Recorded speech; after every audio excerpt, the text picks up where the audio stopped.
Hello, everyone. How's it going out there in the stream?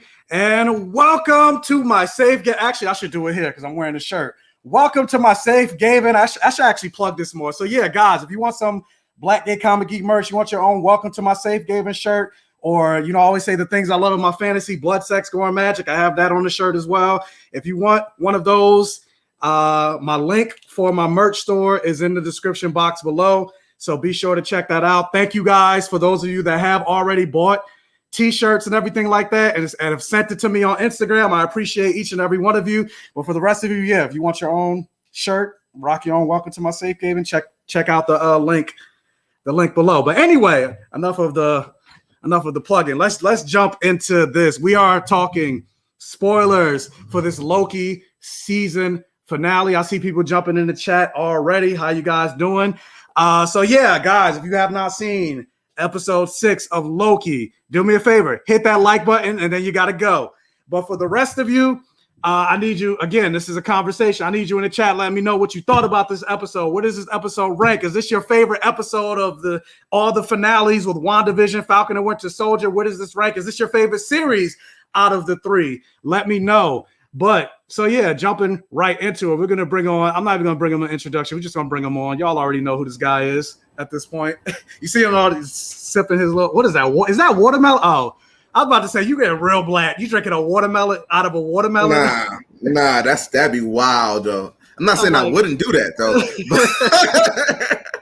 That would be wild. I was like, what is going on? You got a watermelon mug? I don't know. My grandmother would buy me something like that too.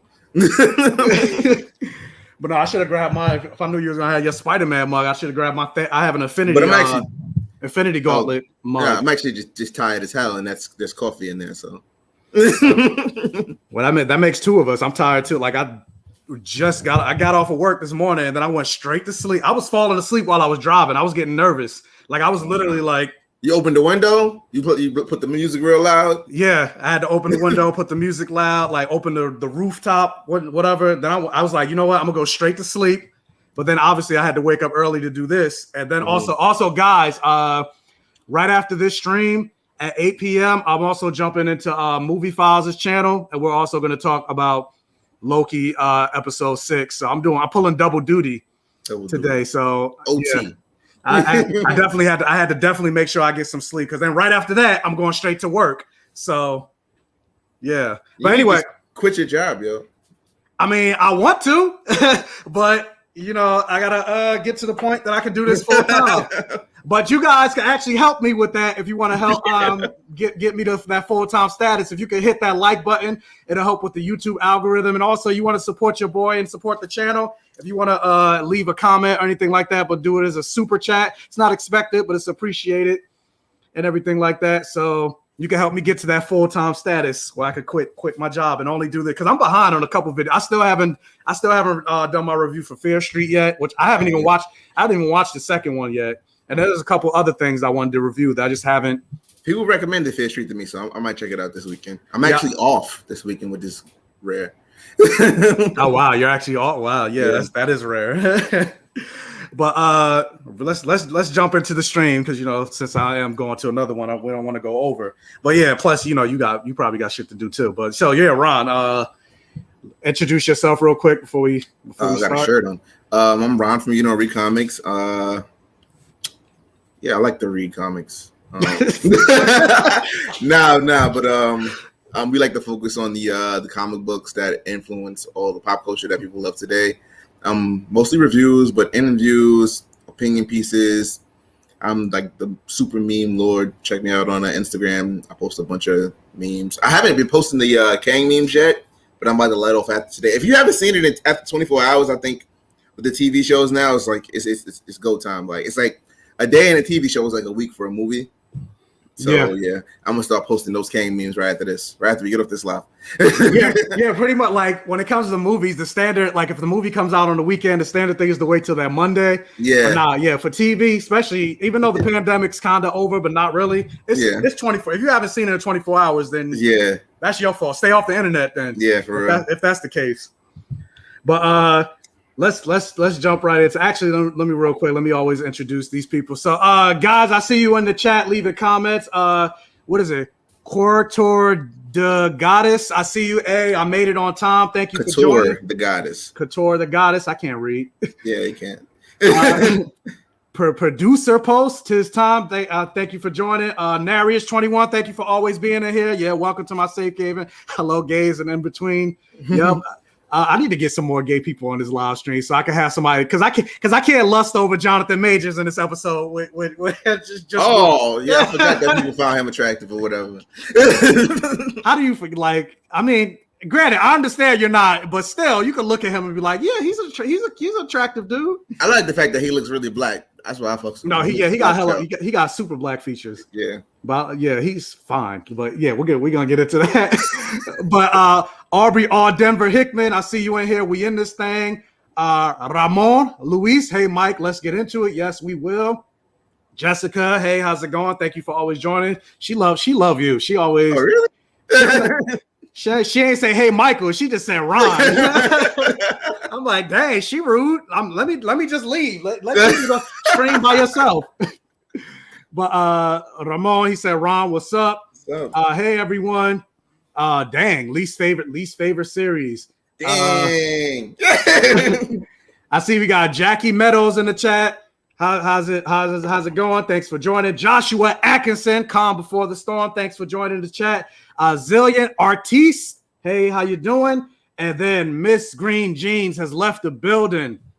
How you doing? Demisexual represent. So yeah, let's jump into the conversation. So yeah, Ron, what did you think about this episode and the finale over? Were you satisfied? Were you not satisfied? What are your thoughts? I told you so. But you didn't tell them so. I told you so. That's what I'm saying. I told y'all. I told y'all. You're being boastful, Loki again. Even though you were just getting on Frankie in the chat talking about, oh, you love to rub it in and look. But at you. Yo, it's not. It's because I was like, as soon as we saw episode 1, I'm like, yo, I see Kang at the end of every credit scene. I see this. I see that. Oh, they're definitely throwing Kang in. He's gonna be in here somehow. And people were just like, no. All in my comments, like, no. You don't know what you're talking about. I'm like, yo, bro, what do you? Yeah, I was right. I mean, but I could get the mentality of people not thinking that Kang was going to show up because look at the first 2 shows. We didn't really have any major. But even if he didn't show up, we knew Kang was behind everything. Like me and you were talking like maybe we'll see a glove or a gun or something that shows Kang was at the scene, but we might not see him. But we agreed that it was Kang. Yeah. Yeah. And then I got my little figure. I had to put them down because they kept falling over, but I got my little figures right here. I got that Kang too. Kang the Conqueror and my little Loki. So, you got a throne for him? I don't have a throne, no. I got the throne from the Star Wars toy, the Snoke. Emperor Snoke toy. Emperor Snoke, yeah. I bought that just for the throne. I threw the Snoke away and I put Kang on it. But I have him over here on my Avengers shelf. There's like no room for a throne to go over there. I wish I would pull out mine, but I had to get up and you got to be prepared. Yeah. But in terms of like the series, because I saw one person say it's still their least favorite series. What do you think now in terms of the finale? Like, were you didn't, and you also didn't mention like, were you satisfied by the ending? I was. I think the ending opened up a hell of a lot of doors. Like they can go from anywhere. Like they're at the point now where I don't know what's going to happen next because with the Kang thing, they can do anything.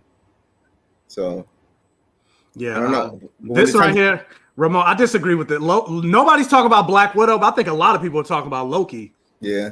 But it's early. I was talking to one of my daughters, and they were like, that her friends don't like Loki, like the last episode, and I was like, do you think it's because they didn't get it? And she was like, yeah. So I think a lot of people don't like this episode because they didn't understand the implications of the episode. Yeah, and I can understand that too, especially if you're not a comic book head. Because my brother called me, he was like, "Who is this? Like, is this?" Yeah, Lucifer? exactly. He was like, "Is this Lucifer? Where's this cat? Like, where was he? There was no tease." It's like, yeah, there were teases. You just didn't know. So I think in terms of that, Marvel did a bad job in teasing it for people that don't know the comics. Yeah. And then plus, not only just that, and this is why I was like, I can understand the people that didn't think Kang would show up because for the most part, and this is like, even though I love this episode, so I'll get this out the way. I love this episode for what it's going to set up in the future. Same. But in terms of like it being a Loki season finale, I felt like it was kind of lackluster. Definitely. Because ultimately, like once you get to the end of this episode, and I said this in my solo spoiler review, but like, what is this show about? Like, this show was ultimately about Loki, but then you get to this final episode, and it's like it was Kang all along. Like, why did you need Loki to tell that story? Why did you need Loki? I mean, it was a story that they wanted to tell anyway, and it just money. You know, like I don't think there's a real reason behind it. Tom Hiddleston's popular. We want to introduce these characters. Let's just use Loki to do it. I mean, it was you could have did this whole show with a different character. It didn't even have to be Loki. Yeah, the show could have just been called TVA. Yeah. So I'm just like, my whole thing is just like, if you're gonna do that, then at least justify a reason of what makes Loki so special. We still like what makes Sylvie so special. Like ultimately, none of that. And I know there's going to be a season 2, but just based on the conclusion of this season, it's like none of that really mattered. So that's my only real criticism. It's Iron Man 2. Pretty much, yeah. Iron Man 2. It's just an Avengers commercial.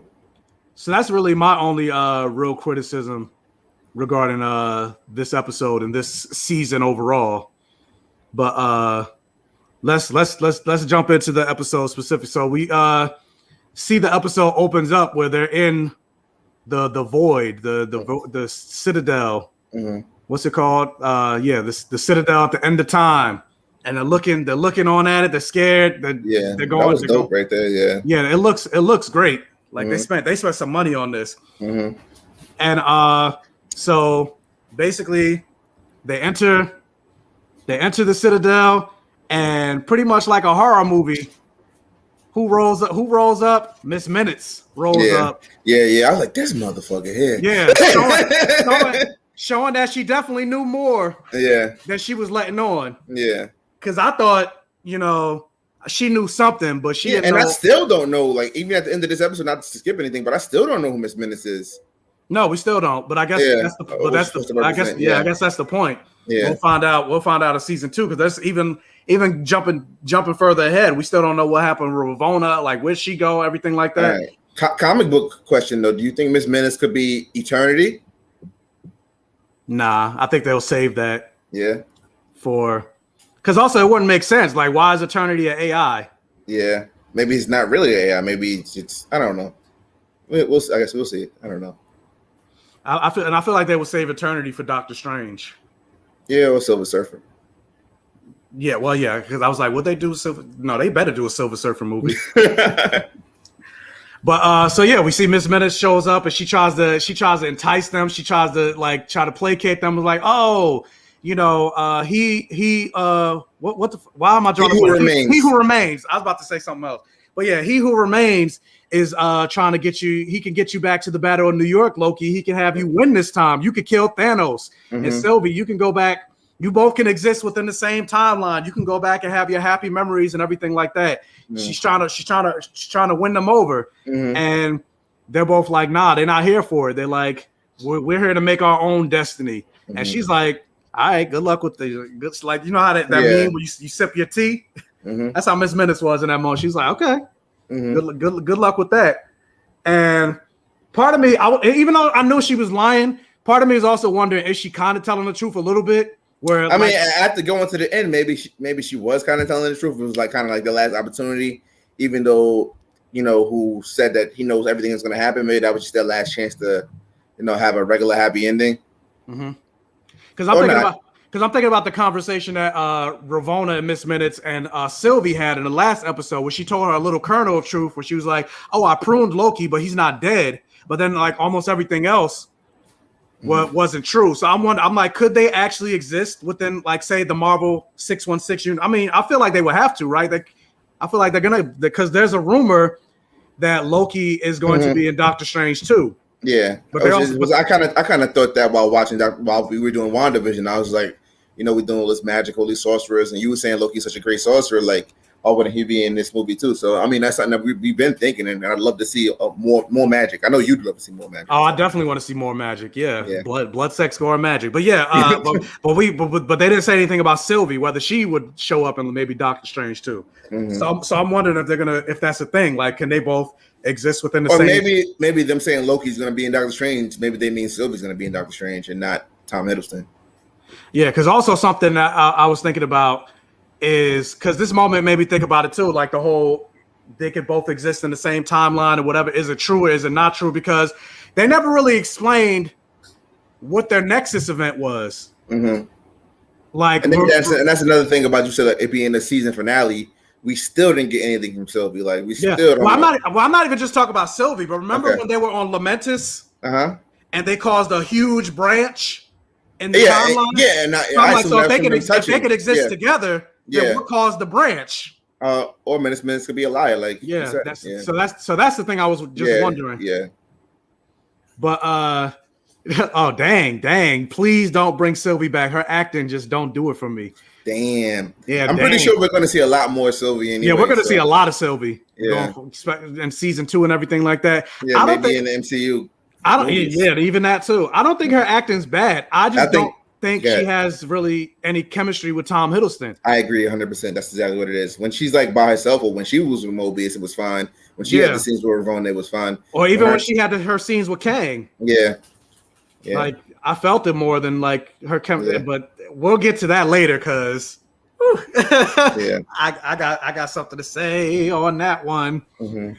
But anyway, so Miss Minutes disappears. Then they're walking around the Citadel and everything like that, and they see four statues, and I'm wondering who that fourth statue represents. Is that like, I'm pretty sure that's a comic book reference because to the original He Who Remains, who created the TVA, the TVA guy. Yeah, the TVA guy. How he created before he created the Timekeepers, he created the Time something. So I'm wondering if that was a reference to that. Yeah, they just wrap everything around like He Who Remains, like you said, is the creator of the Timekeepers, and I think even though we're calling him King, I think this one we're seeing right now is Immortus because I think it was like Avengers Forever. You got Avengers Forever, yeah, Avengers Forever. You got to see Kang and Immortus together, and Kang was talking about Immortus, and he's talking about him pruning time and trying to make one distinct timeline that would have less tragedy than the others.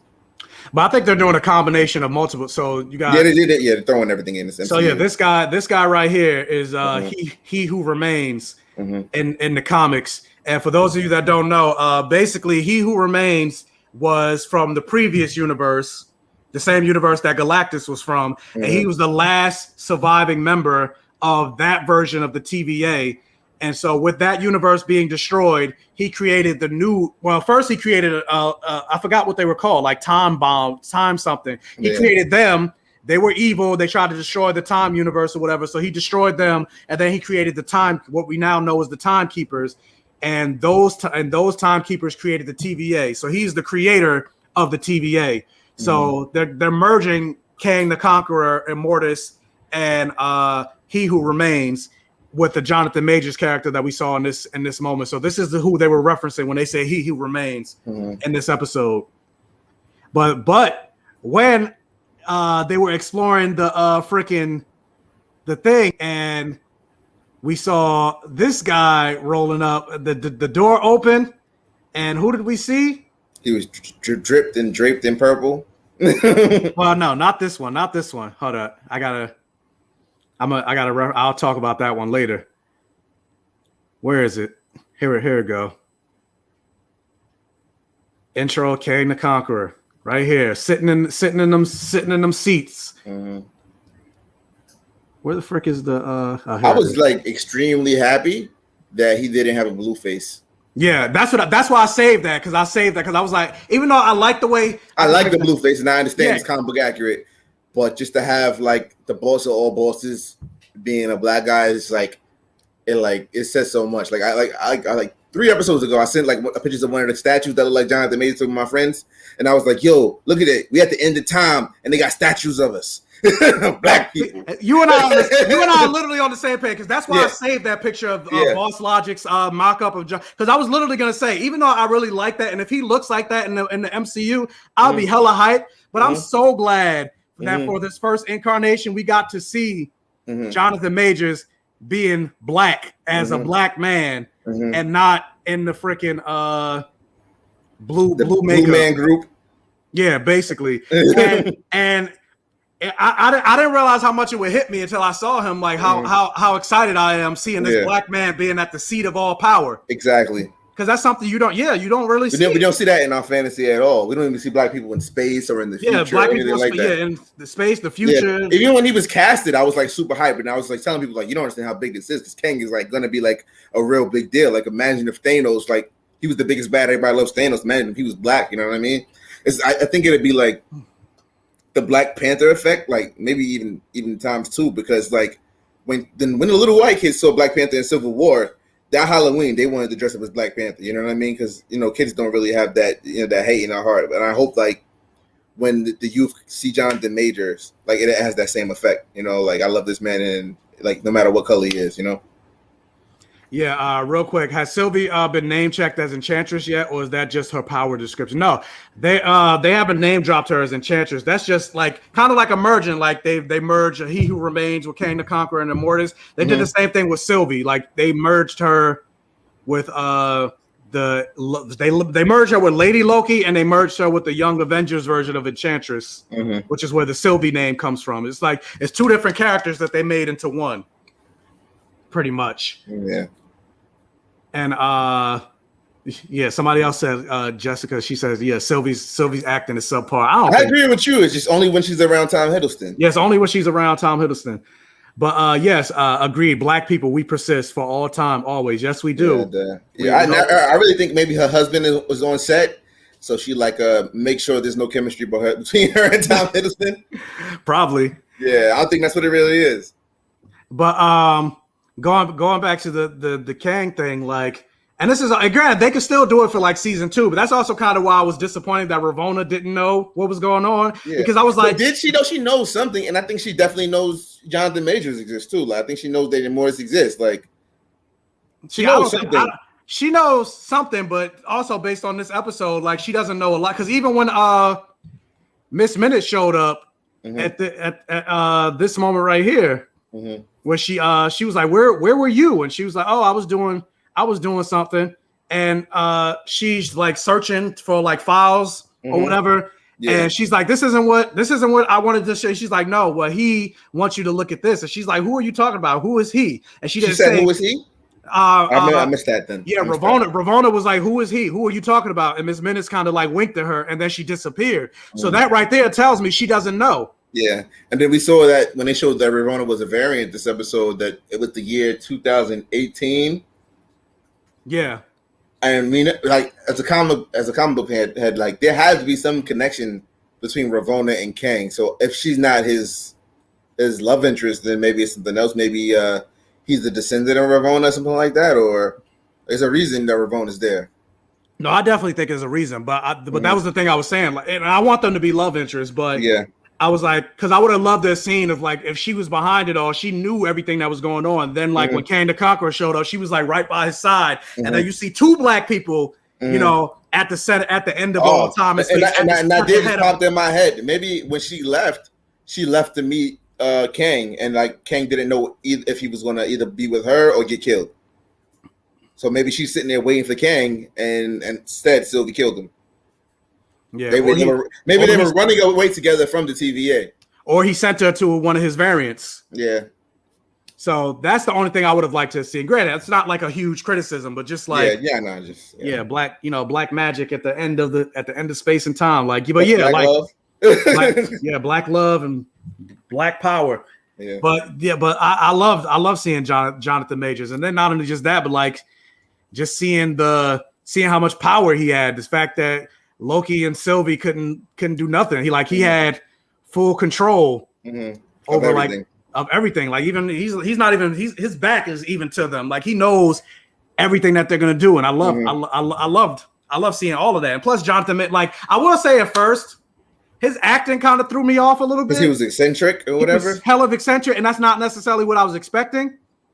But the more I saw and watched him and everything like that, the more I got into it. And I knew that he was doing that on purpose, because even moments where he mentioned his other variants, like you could see the sinister. Yeah, exactly. He's not the most sinister version. It's my theory that we'll probably see Jonathan Majors in multiple MCU films, and he'll be different versions of this character, like different versions of Kang, and some of them will be evil. Like he'll be acting as like maybe 5 or 6 different characters, you know what I mean? And this one is like the most benevolent, the one that's tired of holding the timeline together that doesn't want to deal with anything anymore. The next time we see him, he'll be a different character. Yeah, because I could see like the sinister moments leaking out of him, and I was like, oh, he's gonna be a great villain. Like I can see it. Yeah, and it got me excited. But basically, yeah, he's gonna be like, if you guys watch The Flash, he's gonna be like the Tom Cavanaugh of The Flash, where like every time you see him, it's gonna be a different version of him. Or that movie with the guy that played Professor X. You talk about Split? Split, yeah. It could be something like that. I can't think of his name. James McAvoy. Yeah. But yeah, his charisma and swag was on point. Because I said that purple drip, yo, like I knew what was up when I seen the purple. Yeah, and speaking of like connections to like the greater MCU and like WandaVision and things like that in terms of like what this episode did. Mm-hmm. And granted, now that they made Kang black, I don't know if I want, even though it didn't really happen in the comics, but I still don't kind of want it where he because like the whole thing about Kang is like controlling time and space and everything like that. And Kang did at one point try to go after Scarlet Witch in the comics because she is a Nexus being, and he tried to get her hand in marriage because he did work for the Timekeepers at one point, and they were afraid of Wanda because she was like the one creature in all the multiverse that could take them out because of her being a Nexus being, and that's why they never wanted her to have a kid. So I'm like, with connections, do you think we'll see like him trying to go after Wanda and try to like that way, maybe trying to kill her, but I don't see the dating thing happening now. Yeah, that's what I was like. I don't know if I want that. Like, no, definitely not. But in terms of connection, I could definitely see this something like this happening. Her at least him trying to go after Wanda because of her power, and which actually brings me back to that episode, the season finale of WandaVision, where she was like, where Agatha was like, if you become the Scarlet Witch, you don't know what you're gonna unleash. Is she talking about Kang? Or is she just talking about Chthon? I think she's just talking about Chthon. I don't think Kang is above and beyond all of the stuff, the whole multiverse and the splintering and stuff like that. I think that's a bigger problem than Chthon, because that's happening in one universe, unless Chthon is a Nexus being, or they're going to introduce Mephisto and make him a Nexus being. I think the MCU was set up like this. Phase 1 through 3 was Thanos, 4 through 6 is Kang, and then the 7 through 9. Galactus, maybe like Galactus from 1610, the one that can eat go through different universes and eat multiple universes. Yeah, maybe. Yeah. So yeah, I agree. No Kang and Wanda. I want him to go after her because Wanda still got to. Yeah, I want to see Wanda pay. Yeah, just like recently in the comics we saw her pay, but I want to pay even more. Yeah, for spoilers for comics. Well, Wanda's dead right now in the comics. Yeah, she should have died worse. I hope they bring her back, kill her again, and bring her back and kill her again multiple times. Yeah, you did. I remember you said that, but the only way that would work is torture is if Xavier has to quickly, which we don't know because she's not a mutant. Can he copy her mind? They can rewrite DNA, so they can put her in a mutant body easily if they wanted to. The X-Men are too powerful right now. The mutants are too powerful right now, and I want them to stay that way. It's not comics always go back to this thing. I would hate to see them go back to the mansion after this. Bro, I'm a Spider-Man fan. I went to a point where Spider-Man was a billionaire, had his own. Yeah, he had his own company, and now he's got a roommate and damn near poor again. Exactly.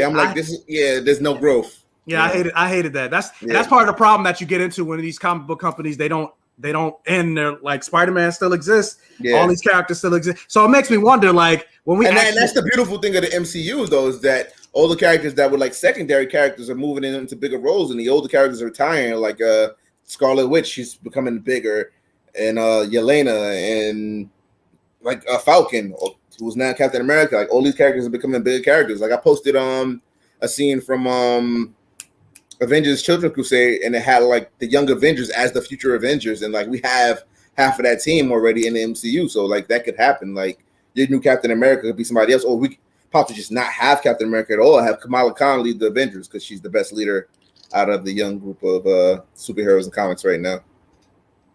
Yeah, I agree, but going into AK Watch, it's comics. She'll be back. Yeah, she'll definitely be back because everybody that besides like Uncle Ben or whatever, but also with that, like they already announced like one of their biggest events, this right here, Marvel Darkhold, and we already see Wanda on the cover, so we know Yeah, I think she's trying to bring people into the move from the MCU into the books and vice versa.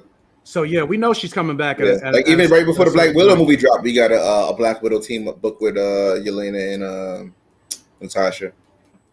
But I'm wondering if it was Magneto that actually killed her, or if it was Mystique. Could be Quicksilver. I mean, it could, but I don't think, because he wasn't on Krakoa. So he's super fast. Yeah, that's true.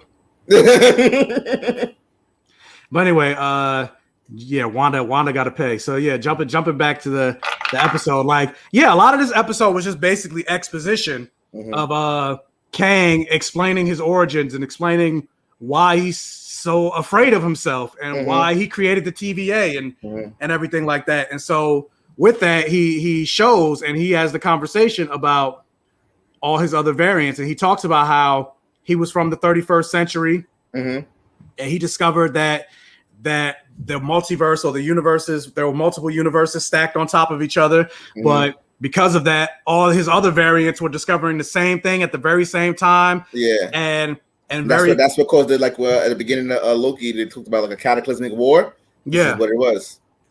So, and talking about that, like they explained, like they started forming a council. Like all of them got together. And this is taken from Reed Richards. This was taken from Reed Richards. Yeah.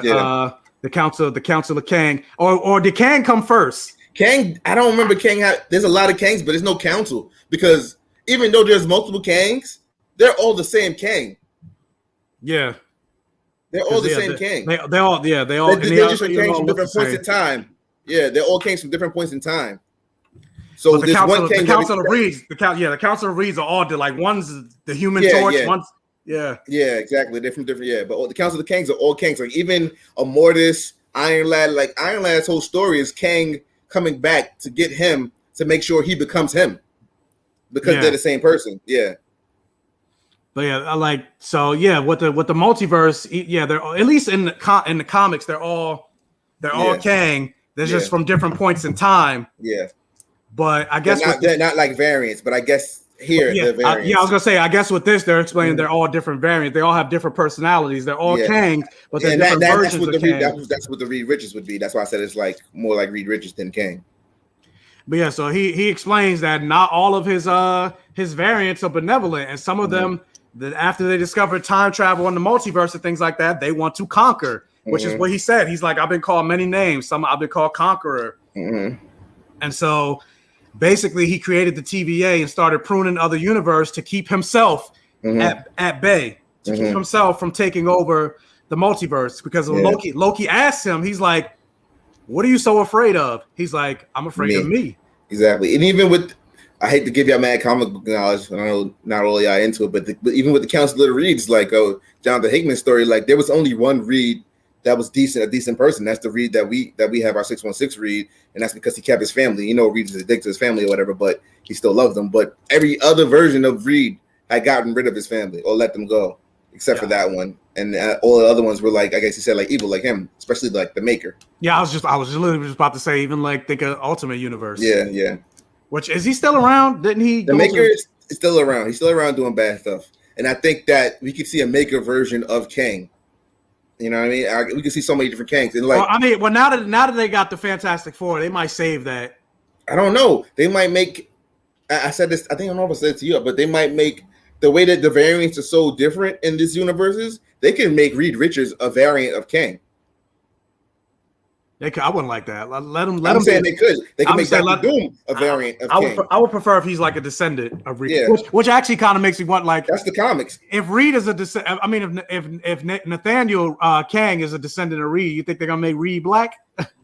I know that would make white people insane, but there are black versions of Reed. Earth 65 Reed Richards is black. So I mean, it'd make people. I mean, Jonathan Majors being cast as Kang probably making them mad. Like, who cares? Kang ruled Egypt. I drink white tears. Yeah, and Kang ruled Egypt anyway. I'd have boycotted if he was white anyway. Yeah, for those of you that don't know, Kang went to the past to ancient Egypt and became a pharaoh known as Rama-Tut. Yeah, he basically ruled a lot of Egypt, and he also clashed with Apocalypse. So that's also an end for like X-Men, possibly. Exactly.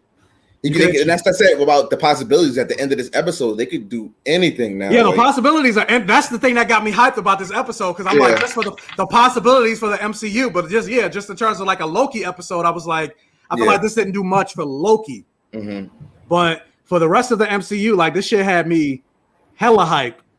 But yeah, so he explains all his different variants and what he's trying to prevent and everything like that, and Sylvie, she wants to just kill him. She's like, nah, like my whole goal was taking out the ruler of the TVA because you destroyed my life. And Loki jumps in front of her. He's like, well, what if he's telling the truth? Like, what if killing him creates something worse? And she's like, no, you don't. He's lying. Like all we've really done with the TVA is dealt with lies. And then she starts thinking, oh, typical Loki. You just want to rule because Kang offers. He's like, look, I'm tired. I'm way older than I look. I've been doing this for a long time. Like y'all take over. Y'all got here. That's what makes y'all special. Exactly. And that's what had me thinking. Like when I just said to you, like if they did let Kang live, what would he have done? He would have linked up with Ramona. That's what I'm thinking. Maybe. Yeah. Or he sent Ramona. Like I said, or he sent Ramona to another kid because he said he know. Well, no, because I was about to say he said he knows everything that's about to happen, but then it got to a certain point. To that point, yeah, exactly. He got to a certain point where he didn't know what was happening. Maybe he sent her like, "Yo, I might be here, I might not. I hope to see you," and he didn't see her. And then maybe it's some court like, if I'm not here, then do such and such and such and exactly. So yeah, I guess we'll see for season 2. But with that, like Loki and Sylvie, they started clashing because what was it that Loki said, I can't be trusted and you can't trust. So they came into a standstill. And then all of a sudden, like, I guess because they saw classic Loki in the last episode, they were using way more magic when they were fighting. And I was like, yes, this is what I've always wanted to see with like Loki. Granted, they weren't using enough, but I wanted to see like that. Even that fight, they had more magic in that fight than the whole Doctor Strange movie. Loki grabbed her and threw her with telekinesis. They were throwing energy balls at each other. Summoning like I loved that. I'll probably say this was like, because I feel like the fighting in this season was subpar. But I feel like this was the best fight of the season or of the series so far. Yeah, that made sense at least. I would say when they were escaping, but that didn't make no sense with Loki throwing fireballs and stuff. It didn't make any sense. No. But I saw this Cambria. Do you think they'll let a young black actor be a Thanos level villain that is a key part of all their Avengers movies? Happened. Yeah, it's already happening. I mean, that's why they introduced. He needs a public Thanos level, really. Yeah, he's beyond Thanos. Yeah. And that's why they introduced him in this episode. Because like if he wasn't going to be a big deal, they wouldn't have introduced him here, and they wouldn't have used this to set up so much stuff.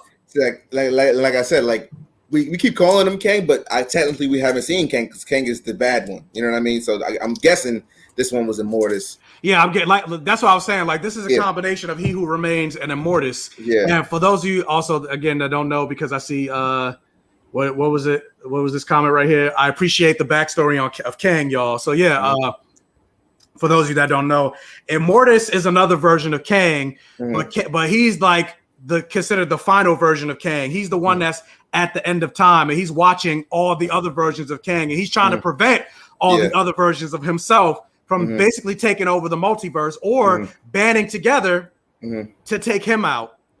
And that's basically what this version of Jonathan Majors was. Like that's what I think. He was Immortus. He's trying to prevent the rising of the Kangs. Right, like Planet of the Apes, Rising of the Planet of the Apes, which I probably shouldn't make that reference because he's black. Did you read the Doctor Doom series that came out earlier this year? Or was it last year? Where Doom and Kang had a lot of interaction? Were you talking about when he was infamous Iron Man? No. You should read Doctor Doom. I'm not gonna spoil it, but Doom and Kang have a conversation as if because Kang is a descendant of Reed Richards, but then Kang says he could be a descendant of Doom. Doom says he could be a descendant of Kang. Like, because we never really know who Kang is. I saw that panel, but I didn't. Yeah, you didn't read the book. Okay. You don't hashtag. You don't read, but I do read. I do read comics though. I just didn't read that book. Yeah. You didn't read that book. I gave you access to that book. You have no reason not to read it. So we already had this conversation. I'm behind. It takes me a while to read stuff. I'll get to it eventually. And probably when we get to like phase 7, I'll have read it. Yeah, but like you said, Kang is like a very interesting character. Like I think that we could see a version. You know how like at the end of every MCU movie, like almost everyone, when they're building up Thanos, we saw Thanos moving or like his whereabouts or what he was going to do next. Like at the end credits, I think Kang will be doing the next thing like that. Like we'll see a different version of Kang in every MCU movie. Like I guess what's it? The Ant-Man one would probably be the first one who actually be Kang though, since they said Kang. Yeah, and, they definitely said Jonathan Kang. Majors will be appearing as Kang. Yeah, so that's the first time we'll probably see Kang.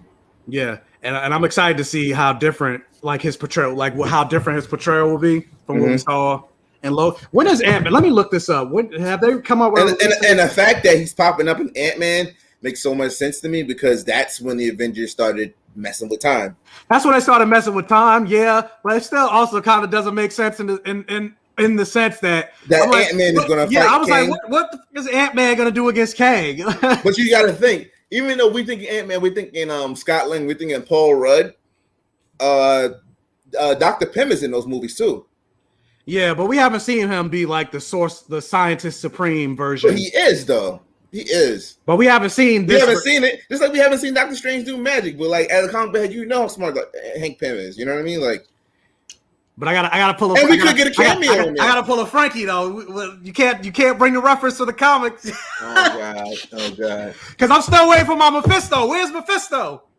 But he, you know how smart he is because he already discovered that realm before, and he's decided not to mess with it. You know what I mean? Yeah. Well, he also didn't know how to.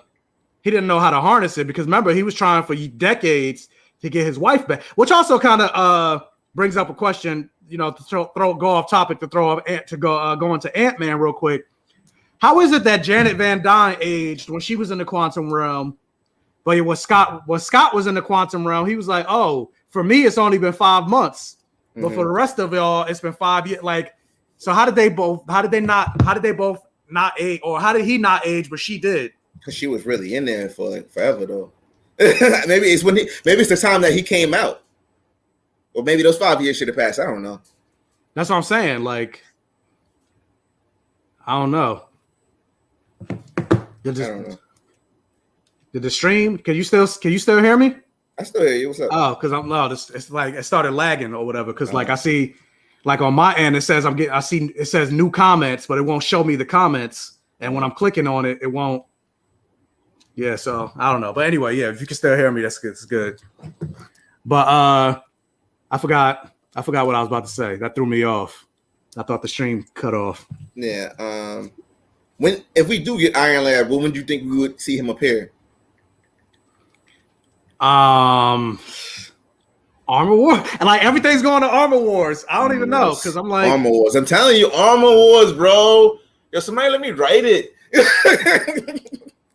Because I'm like, what will make? But then would that be kind of too much? It'd be a high budget to have all that stuff in there. That's what I was gonna say. Would that be too much to introduce? Because we said Riri would make sense for Armor Wars. We said Doctor Doom would also make sense for Armor Wars. And Iron Lad, but that's like three different characters and one prop. And we know more than likely it's only gonna get 6 episodes. Yeah. So they're probably not gonna do that. But it would make the most. It would make the most sense. But also, then, like, are we going to care about Rhodey? I do. You know what it is? I can't say I care about Rhodey. I care about Don Cheadle. He's an amazing actor. So, yeah, and I hope that we get to see Rhodey go. They already said that. Like, I think Feige said all the stuff that you wanted to see in Iron Man that you didn't get to see, you're going to see in Armor War. So, there's definitely going to be a lot of robots and guns. So. But yeah, NerdTube, Iron Lad will be a variant. Yeah, Iron Lad is a variant of or in the comics he's not a variant. Yeah, in the comics he's not a variant. He's the past version. He's the younger version. Yeah. Version. I said virgin. Well, he probably is a virgin, but the younger version of Kang the Conqueror. And we can see him in Ant-Man because remember Iron Lad had a thing for Cassie. Yeah, he had a thing for Cassie. So maybe. But that definitely setting up the Young Avengers at this point. But a lot of people did speculate this right here that it was going to be the kid from Iron Man 3. Mm-hmm. I'm hoping not because random. Hold up, my mother's not. Hold up. It can't be the kid from Iron Man 3 because the kid from Iron Man 3 is white. Hold on, give me a second. My mother's knocking on the door. Give me a second. Let me answer the door. Yeah, the kid from Iron Man 3 was white. So I don't know if it's an MCU and they're doing variants instead of different points in time, then I guess it could be that kid as Iron Lad. It could be anybody. He says Scott didn't shrink to the same size as Janet, so that may have that could be it too because if somebody said Scott didn't shrink to the same size as Janet. I see it. Yeah. So that could be it right there. Oh yeah, that could be an explanation. But yeah, that's something that they never really explain. But I'm actually hoping that the kid from Iron Man 3 isn't Kang the Conqueror. Like I want it to be a young Jonathan Majors, like a black, little black kid. Like, little black. So yeah, if it's not a little black kid, I kind of would understand the way they do variants, but I would like it to be a little black kid. Yeah, I would like it to be a little because that makes it because like all the variants of Loki weren't played by Tom Hiddleston. Exactly. But still, let it be a little black kid. Like how many, especially like in terms of like legacy characters and things like that, how many young black kids do we have? Like how many Robins does like DC have and everything like that? Yeah, or like we're already getting Riri, so we're gonna have 3 Black Iron Man characters, or even like Avengers. Like how many of them are white? Yeah, I mean, but still, they're different. They're Iron Man characters, but they're not really. They're not really. Wait, you said? I was gonna say you said 3. Who's Don Cheadle? Duh. Yeah. But yeah, that's also why I was kind of hoping that Falcon will get the super soldier serum because I'm like, you got Riri. Granted, she's a cool cat, but she doesn't have any powers. You got Don. Like how many? Now, especially now that Chadwick Boseman unfortunately passed away. How many black people do we have in this universe that actually have powers? Mm-hmm.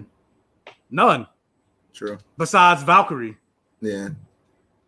But real quick, I got 35 people in the stream. Thank you so much for joining the live stream. If you could do me a favor, if you haven't already, and hit that thumbs up button, it'll help with the stream and everything like that.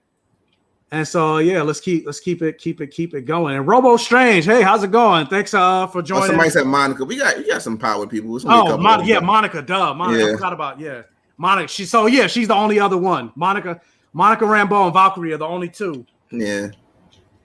But I'm kind of done with Captain America anyway. Like I'd rather see the whole Mantle retire in the MCU. Like I know you want Patriot, but Storm's not in the MCU, so yeah. I'm hoping she comes. I want her to get her own solo movie. Mm-hmm. So, but yeah, Kang is from the 31st century. He hasn't been born yet in the main timeline. Yeah, we mentioned when we were talking about his variants. Yeah, but they could do it like maybe in the 31st century, a young Kang finds out time travel and he travels back to an Ant-Man or something like that. And that could be Iron Lad. Or they could just wait, or they could just save Kang for or Iron Lad for the Young Avengers series that we know is coming. And it could be just like that. He goes back to the past. We already know who he is. Yeah. He knows who he is, and he goes back to the past to not become who he is. Well, no, I meant the audience. We already know who Kang is, so it makes sense. Oh, this is just a young Kang. He's trying to prevent, and he creates the Young Avengers just like he does in the comic. What speaking of, let me ask you this: would you rather a Young Avengers movie or Disney Plus? I think I want both. Maybe like 2 Disney Plus seasons culminating in the movie. Yeah, I would like that. Yeah, but where did it go? Because I just saw something I wanted. Because we both feel the same way about it. I can't find it. Just the chat just jumped on me. I'm filming, Mom. What? Somebody said Kang is the Reverse Flash of the MCU. Yes. Yeah, I just said that. I was like, Jonathan Major is going to be Tom Cavanaugh, basically. Yeah. And from the Flash, where every time you see him, it's going to be a different version. Oh, here it is. Black Hole Comics. Let's get Blue Marvel in the MCU. Yes, but Ron and I agree with this. They need to change his origin. Yeah, they need to rewrite. Blue Marvel's a little bit of a coon. Yeah, he's a little bit of a coon. So he's a little bit on that Icon. Yeah. But at least it works with Icon because that was kind of the point of his character. Yeah, Icon kind of got woke throughout his series. Yeah, he also got Rocket. Yeah. But yeah, Blue Marvel. Yeah, they need to change. Kind of like what they did with like updating like Manape, M'Baku. Yeah, they didn't keep that same problem. I'd rather have them updated in the comics before the movie, though. Instead of like the movie changing, I'd rather see a comic book update first. But yeah, we got our first super chat. Thank you, Robo Strange, for the $4.99 super chat. My bad. I thought I've been subbed. It's no problem. Guess only Facebook and TikTok. But well, welcome to the hold up. Where is it? Welcome to my Safe Gayven. So yeah, thank you so much for subbing. So yeah, I appreciate it. But who do y'all think should play Blue Marvel? I mean, Jonathan Majors is taken. Yeah, Jonathan Majors is taken. I don't know. Because I don't really do like fan castings because I don't know. Blue Marvel's kind of older, but I kind of want to cast somebody younger. You know what I mean? Like maybe they could just age him with makeup or whatever. Yeah, they could give him give him the great temples and all that. The great temples. But yeah, the reason I prefer not to do fan casting is because like every time, like for example, when they first cast to go into the Flash, when they first cast Grant Gustin as the Flash, I was like, you mean Sebastian from Glee as Barry Allen? Ew. And then I saw him, I was like, oh, I actually like him. So you never know. Yeah, Marvel doesn't really do so many bad castings. So Iron Fist. Too many, I said. And then I was gonna say what they did with the Mandarin. Yeah. And Iron Man. Yeah. But is Luke Cage canon? As of right now, I don't think any of the Netflix and. But that's the thing. At the end of this series, at the end of this, everything could be canon. Yeah. Like I think somebody posted like, "Oh my God, Agents of S.H.I.E.L.D. could actually be canon now." I'm like, you're right. It could be. Yeah, it could be. But nah, John Boyega is Blue Marvel. Nah. No. I feel like John Boyega is the name because when people say, "Oh, let's get this black superhero," who should play? Everybody, John Boyega. Yeah, I think I want to see him in something, but it's just like no. People like John Boyega as Blade. It's because he's at the top of people's mind right now. It's the same thing with like Michael B. Jordan at one point. Yeah. Anytime a black character came up, everybody be like Michael B. Jordan. It's like there are other black actors in Hollywood, right? Yeah. So. But no, John Boyega is 00. No, I want Idris Elba as 007. I want to see him. If Idris Elba wasn't what's the name, he could have been Blue Marvel. Yeah, he could have been. He would have been a good Blue Marvel. Yeah, I would like to see. I don't know if I like. Damn, I just forgot who I was thinking about. I want to see Aldrich Hodge in more stuff. I don't think he'd be a good Blue Marvel, but I want to see more stuff. And I would like to see him in a Marvel property. He's Hawkman in the Black Adam. Yeah. But I would have said can't be in a Marvel movie. If Kevin Feige didn't come out and say they weren't recasting T'Challa, I would have said first I would have said Jonathan Majors for T'Challa. But now he's Kang. But then my second choice would have been Aldous Hodge as T'Challa. But now not to say you can't do it, but yeah. You know who else I thought could have been a good T'Challa? Homeboy from you watched Insecure? Yeah. The guy that she cheated on the guy with. I can't think of his name. Yeah, I like him as an actor. Yeah, I can't think of his name. Yeah, but you know what I'm talking about. Yeah. But John Boyega deserves a super. I agree. Yeah, he does. He also should have been a Black Jedi, but he should have been the lead of Star Wars. But that's a whole nother conversation that we're not gonna get into. Who could play a good Doctor Doom? I don't know, but hopefully they don't cast somebody white. They actually cast somebody like Romani. Yeah, hopefully. But they're not. They're gonna get it. They're gonna get a white. Yeah, white guy. Yeah. Yeah, kind of like what they did with Wanda. Like Wanda's Romani. Yeah. But anyway, I mean, they didn't cast a white guy as Moon Knight. I kind of like that. Yeah, I appreciate. I'm glad. Yeah. White guy being the avatar of an ancient Egyptian god. Yeah, I always say that about Moon Knight. Even though his character's kind of funny and stuff like that, like he has Egyptian powers and he's a white guy. Like every time somebody white goes in some comments and says, "Where's the White Panther?" I say Moon Knight. Pretty much. Yeah. And then we have the White Wolf. I was gonna say then we actually have the White Wolf. Yeah. Yeah, exactly. Like. But yeah. So anyway, going back to the exposition of Loki. So when Sylvie basically after the fight between Loki and Sylvie, she pushes him back to the TVA, and then she kills Immortus, which is what I'm going to call him, Jonathan Majors. And then what happens? Just like he said, what happened? We start seeing the splintering of the sacred timeline. Well, real quick, how old is the Allstate guy? He'd be a good Blue Marvel. Is he? Hold on, let me look it up. What's his name? I can't think of his name. I always call him the Allstate guy. He's in a bunch of stuff. I know who you're talking about. Yeah. Oh, Dennis Haysbert. Let me look at Dennis Haysbert age. He's 67. Nah, that's kind of too old. yeah, he's 67. Yeah, that's too old. So I think somebody in like their maybe mid to late 40s, maybe early 50s. Yeah. Would be a good Blue Marvel. Yeah. So, or I mean, they may go somebody in their late 30s that can they just put the makeup on them. They may, because I was gonna say they may go a younger route, or like maybe like Blair Underwood. Not at the Oleg Medea stuff. That ain't his fault though. Yeah, it's not. He took the money though. Yeah, well, you gotta get the money. Sometimes you gotta do what you gotta do until you can do what you want. But yeah, we see the splintering. We see the splintering of the timeline, and you see Sylvie's face where she looks like, oh shit, I done fucked up. And actually, hold up. Speaking of, that just reminded me of something because I didn't save this picture because I couldn't find it online. But we got to talk about this moment that I was like, this was trash. And I'm like, which one was more trash? When Loki and Sylvie kissed right before she pushed him into the TVA, I was like, ew. Like, I didn't like that. Yeah, I didn't like that moment. I mean, I kind of saw it coming, and like you said, there's no chemistry between them. It's not even that. There's no chemistry between them. Yeah. And then also the writer or the showrunners kept coming out was like, "Oh, guys, don't worry, we're not trying to do a romantic plot line with Loki and Sylvie." And then you get this shit that happens. But was that romantic, or was that just a way for her to trick Loki?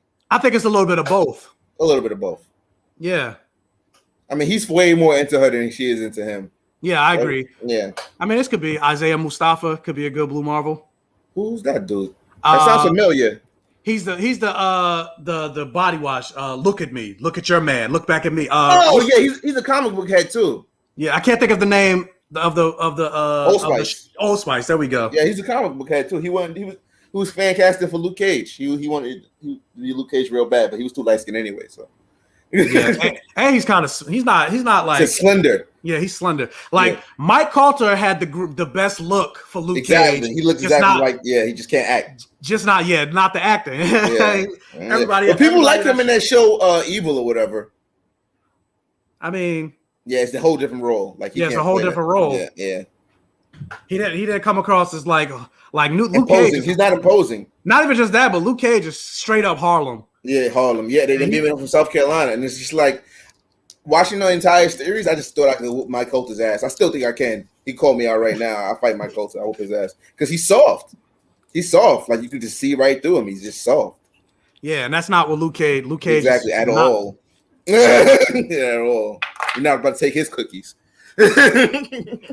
Yeah, what is it? I heard he's really good at Evil. Haven't watched it yet though. I haven't. I've never even heard of Evil till you just mentioned it. So what is that? What is the synopsis? Like? He's like a like what is it about? He's like it's like about religious kind of demons. I think it's right up your alley actually. Blood, Sex, or Magic? Yeah. What is it on? I don't know. I don't know. I think it might be on Netflix. Okay. Or there's somebody else that Cress Williams could play Blue Marvel. Mm. It's from CBS, so I Black think Lightning it's on Netflix. CBS. Yeah. Oh, Black Lightning can play Blue Marvel. I don't know how. I never really watched Black Lightning because I don't really watch those TV shows, the CW shows like that. But is he good on it? I fell off after the second season, but I mean, yeah, he's good as Black Lightning. It's just the writing just didn't keep me. Okay, it's the writing. Okay. Yeah. Okay. But bring Terrence Howard back into. I mean, they could now as a variant, right? Yeah, as a variant. But I don't think he would. Because he feels burnt. He's not. Yeah, he's not going to come back. Burnt. Yeah, but it'd be if he was cool about it. It'd be funny. Yeah, that would be cool. But yeah, he's definitely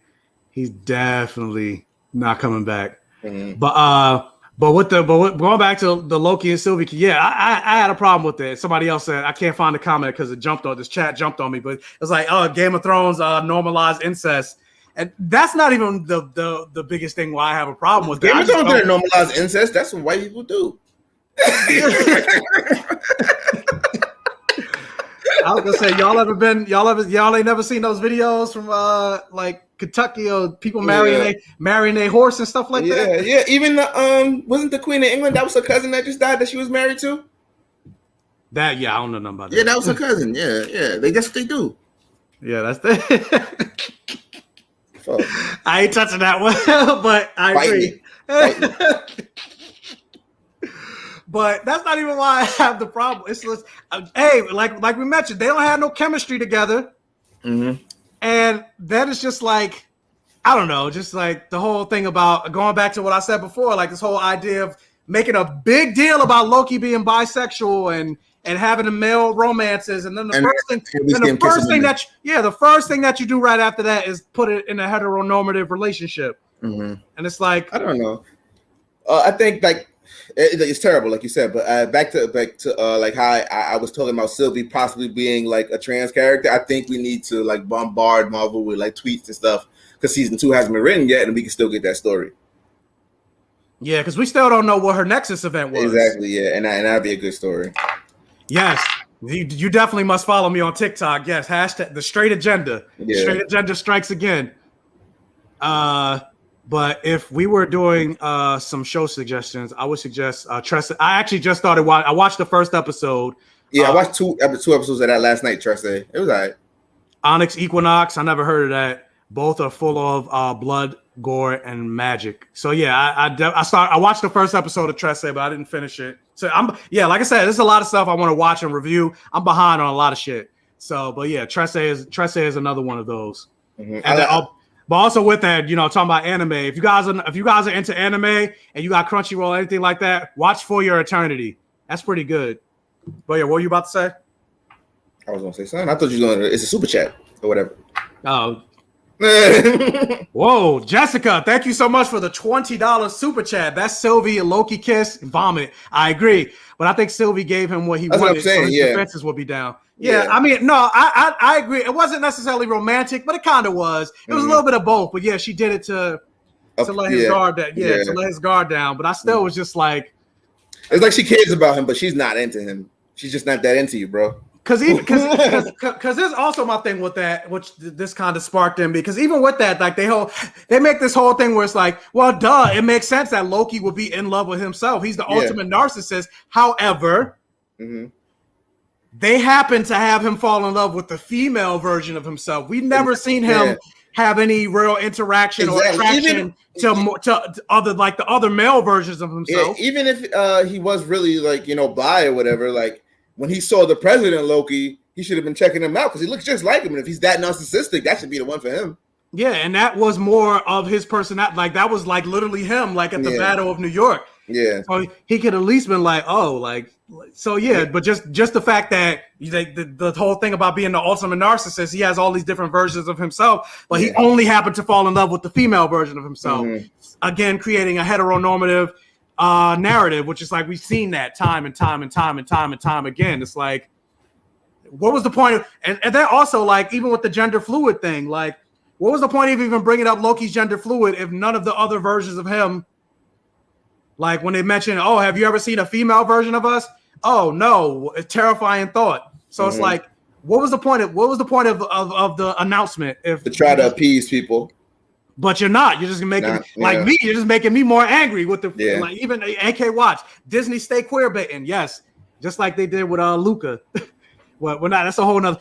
Check out my review for Luca. I don't know why I pointed up because I like as if I could add the little thing. We're live. I can't do it. But yeah, check out my review for Luca. I went through all the queer baiting in that show. I see somebody BlackGayComicGeek. Yes, that's me. When people complain about shit being woke, they're usually bigoted as yes, I agree with that. Yeah, they always like, oh, woke even the people that complain about Captain America renouncing the American dream and things like it's like, do you not know? Hashtag you don't read comics. Captain America ain't never been about America and American dream. Even look at Winter Soldier, granted, that's the movies, but Captain America has always denounced and been against America and what it actually stands. He's more about the ideal. Yeah, he's more the ideals of America. If you want Captain America that's all patriotic and things like that, that's John Walker. Yeah. So, and that's why I said I'm done with the mantle, like in the MCU. Like let Sam get his one movie and I want him to at least get a trilogy. A trilogy? How old is this man? Let me look it up right now. This man is like 45 or something like that. He ain't no trilogy in him. Anthony Mackie, age. He's 42. All right, yeah, I'm ready for Kamala Khan to lead the Avengers in the MCU. That's I mean, he can still get because what's his face? Mahershala Ali is like 45, and I'm pretty sure they about to do a Blade trilogy. Yeah, but they're gonna make it like, oh, he's 8,000 years old or something crazy like that. You know what I mean? Like, but still, the actor himself, like especially like Blade in the fight, like the fight choreography needs to be pretty good. he gonna So for him to be doing, yeah, I mean, more than likely, but still, like he gonna be like by the time Blade 3 comes out, he gonna be like 60 years old. 60-year-old vampire, like I can't move, like my hips. Yeah, maybe they'll do a good job or if they're smart, they could do what they didn't do in the comics that they announced and use this movie to introduce the daughter of Blade. Exactly, yeah. Which would have been a great comic, but nobody wanted to do it. which sucked because I was excited for that. Same. But so yeah, we see the multiverse going back to converse. We see the multiverse expanding, and actually jumping back to we see Mobius confronts Ravonna at a certain point, and he basically is like, we need to tell the TVA the truth. And so she's like, what did you do? And then we jumped into you mentioned this already, but we jumped to 2018, and we see the Minutemen chasing Hunter B-15, and they actually find out the truth because they see Ravonna's variant, who was a principal at a high school. We found out because remember on earlier episodes, we saw that pen that said Franklin Delano Roosevelt High School. We now know what that was a reference to, like her variant. Or it could have been her. Could have been a past version of her before she became a variant. Oh, I didn't even look at that. Franklin Delano Roosevelt High School. What school did Peter go to in the MCU? In the MCU, I think he went to Brooklyn. No, it wasn't Brooklyn. He went to school in Queens. Hold up. Yeah, I don't know. But it wasn't that school. Did you look it up? That'd been cool. No. If it was the same school as Peter Parker? Well, no, because actually now that I think about it, no, because the school that they went to was in Ohio, not New York, which is also a reference to Black Widow, because it took place. This isn't a spoiler, but the beginning took place in Ohio. Okay. So I'm like, is that a thing? I don't know. Why Ohio? Why? It could be just because the actor or maybe the writers was from Ohio and they just want to throw that in there or something. Or maybe they went to that high school or whatever. Yeah, it could be a little bit of that. Yeah. But real quick, because I got a couple people commenting on Facebook, not just YouTube. But if you're watching on Facebook, because it just tells me how many people are watching on YouTube, but it doesn't tell me how many people are watching on Twitch or Facebook. But I got a comment from Facebook. If you're watching on Facebook, if you do me a favor and hit the like or the heart button or anything like that to help with the engagement and algorithm from Facebook. But and also I don't know if Twitch has a like button, but if Twitch has a like button, you can hit the like button on that too. I'd appreciate it. But yeah, so the Minutemen find out that Ravonna is a variant, and now it's like it's setting things in motion for the TVA to basically, speaking of things being woke, the TVA are waking up to the fuckery that's going on and everything that's going on with the TVA. And so Mobius is like, he wants to burn the whole thing down. He's become Killmonger. It's like, I'm gonna burn it all. Exactly.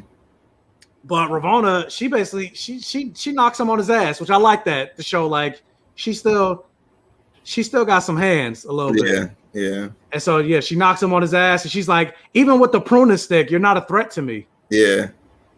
And then he tries to prune her, and then she knocks him on his ass. Yeah, she knocks him. I like that. But yeah, Mahershala Ali's playing Blade. Yeah. Whenever that's announced. Oh, so to answer your question, Peter Parker School, Midtown School of Science. Yeah. But she knocks him on his ass, and then she leaves. She opens up a time portal, and then she leaves to go wherever it was that Kang. Yeah, she said, "In search of freedom." So that's what made me think it was Kang. Yeah, he's the only one that was free. Yeah, well, Kang, or you talking about Immortus. So he who remains. So we'll find out where she goes. But yeah, so then Owen has no hands. He don't got no hands. Yeah, he don't got no hands. Which one is that? Him and Starsky and Hutch? I didn't see Starsky and Hutch, so I don't know. Never mind. But I was reminded of John Walker fighting the Dora Milaje. That was cool. Yeah, but no, she said in search of free will. Yeah. But so yeah, she leaves. Well, we'll find out in season 2 where she went, whether it was like courting, meeting another Kang, or maybe she's gonna take over the TVA or whatever. Mm-hmm. But yeah, so Sylvie's now standing at the end of the Citadel at the end of time with a dead Immortus or Kang the Conqueror, whatever. Jonathan Majors, because they didn't really name drop. He Who Remains. He Who Remains. and what do we see now? The branches of the multiverse. It's all split. And I already seen the meme. All past the red line. With this, and somebody said this is a black guy just yelling, but it was like Doctor Strange. As soon as he feels all the universe is splitting, and he's just like, "What the?" He's fuck? He's like, "Yeah, I saw that. And that was funny. Not only just that, but I also saw a meme with Samuel L. Jackson as Nick Fury, and then all his him as Mace Windu, him as Frozone, him as I can't think of the guy's name from Pulp Fiction, all coming together. Do you think now that we have all these variant things popping up that we can see David Hasselhoff as Nick Fury? I mean, we could, but I don't want it.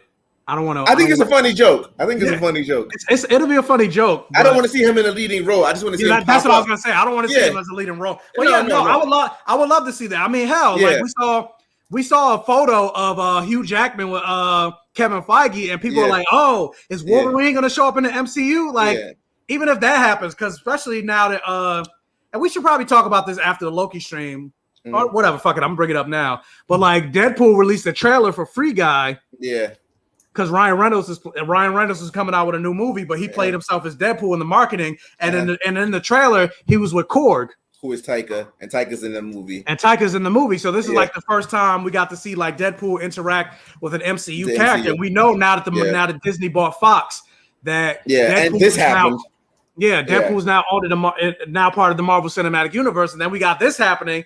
So I'm like, if they use this as a way to have huge. Because now I want to skip to the end. Because at the end, after Sylvie kills Kang, everything changes. Yeah. Everything changes. We don't know what happens after that. Like everything was rewritten somehow. Well, no, because it kind of works with the segue. Because everything changes. I'm saying we should have said that first, but I'm saying everything changes, so we could have the X-Men could be in the MCU right now. Yeah, because I was gonna say when Loki goes back to the TVA.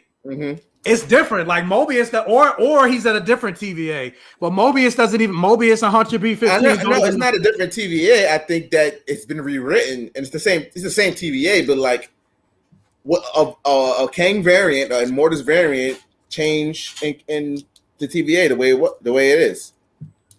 Because Mobius doesn't know who he is. Loki is. Hunter B-15 doesn't know. They think he's just an analyst. Yeah. They're like, calm down. What's going on? What do you think? Like, and then he sees he's this lovely black statue. Look at that. Yeah. Look at that nose. Look at them lips. Look at them lips. Look at that hair. Look at that nappy hair. I love. Look at that forehead wrinkle. Look like me. I love that. He's at the center of all of this. The ruler of the TVA. Yeah. And it shows that shit is about to happen. Yeah. Or it already did. Or technically it already did, but we just don't know. Yeah, we haven't seen it yet, but it did. That's how I feel like everything changed. Everything changed already. We don't know how or what happened, but everything changed already. And the only beings that probably are going to exist outside of it are the ones in Doctor Strange Multiverse of Madness. That's when we're going to find out like what really happened, all the changes and stuff. So look at that. It does look like Ron. I mean, yeah. Why do you think I like him? Like Jonathan Majors got some black. He's black. You know, I saw black. I'm black. My thoughts so black. Yeah. Because I'm black, y'all, and I'm black, y'all. Biggly black, y'all. Yeah. And that's the thing that gets me excited. Like I'm hoping, like I want Kang to be in like every movie. Like, and also like this is a perfect opportunity to like introduce Doctor Doom. Like, so you mentioned that reference to Doctor Doom and Kang possibly being descendants of each other. Like, basically, Kang is just a time traveling version of Doctor Doom, more or less. Yeah, so even though Doctor Doom has been back in time himself and done a lot of the things that Kang has done. Yeah, so I would love to see the two of them interact or something. And then, of course, like the Fantastic Four, too. Like, his name is Nathaniel Richards. Yeah. So, yeah, this opens up a lot of possibilities. Like, and granted, I would prefer to see them recast the X-Men, but I would still like to see, like, Hugh Jackman come back in, like, a Deadpool movie. Yeah. Yeah, or just, like, a variant. Like, we'll see him pop up somewhere, you know, in Doctor Strange, you know? Yeah. And so, I would love to see that in Doctor Strange, actually. Just a bunch of variants from different actors making cameos. Well, there was a rumor that like Tom Cruise is going to show up as a variant of Iron Man. Exactly. I would love to see that for like 2 seconds. Yeah, no, I don't want it to be the whole movie, but let it be like 2 seconds. Yeah. Yeah, that'd be awesome. That would be great. I would love that. Yeah. But then with that, after the show ends, we see this little thing that confirms out of all the shows, Loki is the one that's coming back for the season 2 for season 2, and so it has me excited. I'm wondering where they're gonna go for season 2. But in terms of like now, and when will season 2 come out? Will it come out after all of these movies, like to explain the fallout? I feel like it has to. It has to come out. It has to come out after Multiverse. He keeps selling the Spider-Man toys, but he's doing magic or whatever he's doing. I'm just like, bro, what's going on? Like, and I feel like because Spider-Man, I don't even want these teasers.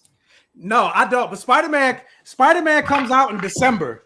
Yeah, and they haven't released a trailer yet. I have a feeling that now that Loki is out, a trailer for Spider-Man is going to drop within the next month because they had to wait for this to happen. Exactly.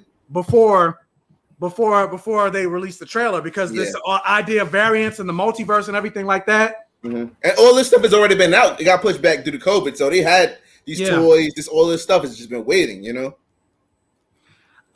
Jessica's like, Mobius didn't know who Loki was, so how is it the same TVA? Because the timeline has changed. Like there's a multiverse. It's a branch, but they did mention that the TVA is outside of it's outside the branch. Which makes me wonder where Sylvie and what she's doing. Like, so that means Kang the Conqueror changed something. Yeah, one of the Kangs changed something, or maybe Sylvie changed something. Maybe Sylvie realized, and maybe Sylvie definitely changed something in the sense that she killed Kang. So she killed that Kang, and she was left there with his tempad. So maybe she did something after that. Because I was gonna say her killing him is her changing everything. Like she allowed Kangs to exist. You know, like to say, release the Kraken. She basically released Kang. By killing him. Yeah. Let Logan rest. He's done. The MCU Wolverine needs to be Laura or Akihiro. I would love a Laura. No, I would definitely would love Laura, but I would still like to see Hugh Jackman in a Deadpool. Or maybe the 1610 Wolverine. Not even. I mean, his son. What was his son's name? I think his name was James Howlett too. Yeah. But I'm specifically speaking about a Deadpool movie. I want to see Hugh Jackman and Ryan Reynolds together. Yeah. So even if it's like one of those Marvel Minute things, like a huge Deadpool traveling to a universe where Hugh Jackman and Wolverine still exists, and we see them together for 5 minutes. You know, just a joke. I love that. Yeah, I know a lot of things can't happen, but it can happen in like a small amount, and I take that. You know. But I want that. I want that Kang statue in my room. Yeah, I agree. I'll put it I'll put it right over here. Yeah. But it was something else I was about to say. But yeah, I'm ready. I forgot what I was about to say, but I'm gonna just do that. But I'm definitely ready for this right here. Yeah. Even though Immortus is kind of dead, but so what? He can always come back. Exactly, that's the point. He can always come back, and that's not even it. I'm trying to think of all the Kang names. There's Ramatut, Immortus, Kang the Conqueror, Iron Lad. There's more. Yeah, there's more. Those are the ones I know off the top of my head. Yeah. But for those of you that so the guy you see at the front, that's Iron Lad. That's the younger version of Kang that creates the Young Avengers. And then in the middle, you see Kang the Conqueror. That's the more well-known one. That's the more evil version of Kang. That's classed with the Avengers, Fantastic Four, damn near everybody. And then Immortus is his final version, the oldest version, the one that's overseeing all the time and space. And then, of course, his Nathaniel Richards version.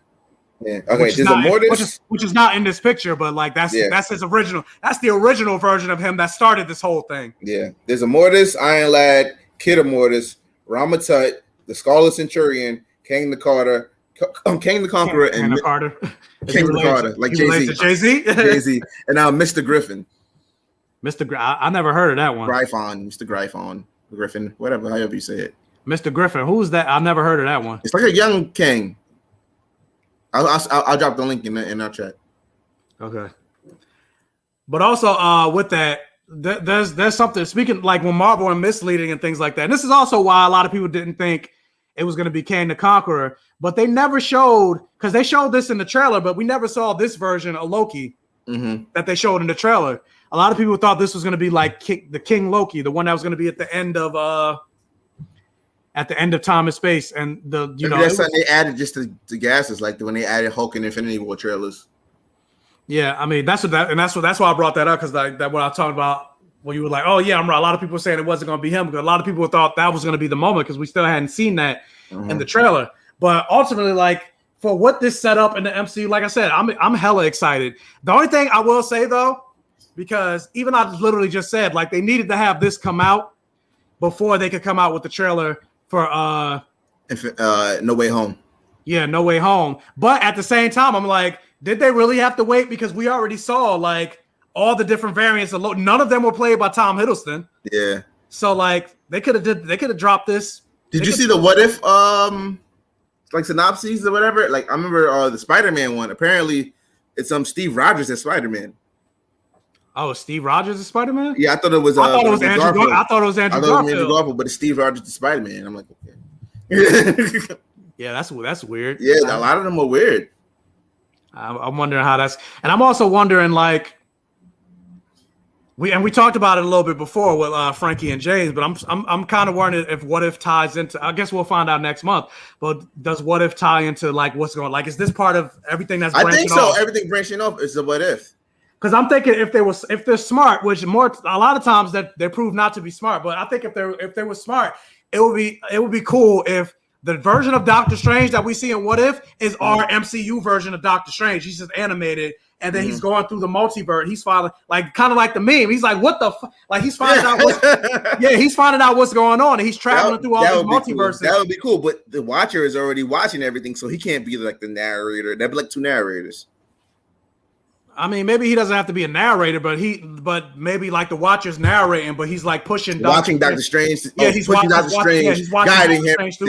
Yeah. And then What If leads into Doctor Strange and the Multiverse of Madness. When does Doctor Strange come out again? I think 2023. I think Wolverine, the actual height. A lot of people keep talking about the guy that plays Harry Potter as Wolverine. I think it comes out in November it comes out March of next year. Okay. But absolutely not. Ew. Daniel Radcliffe is Harry Potter. I mean, Harry as Wolverine. Number one, he's a good actor. Number two, he's a good actor, but I don't know if I see it.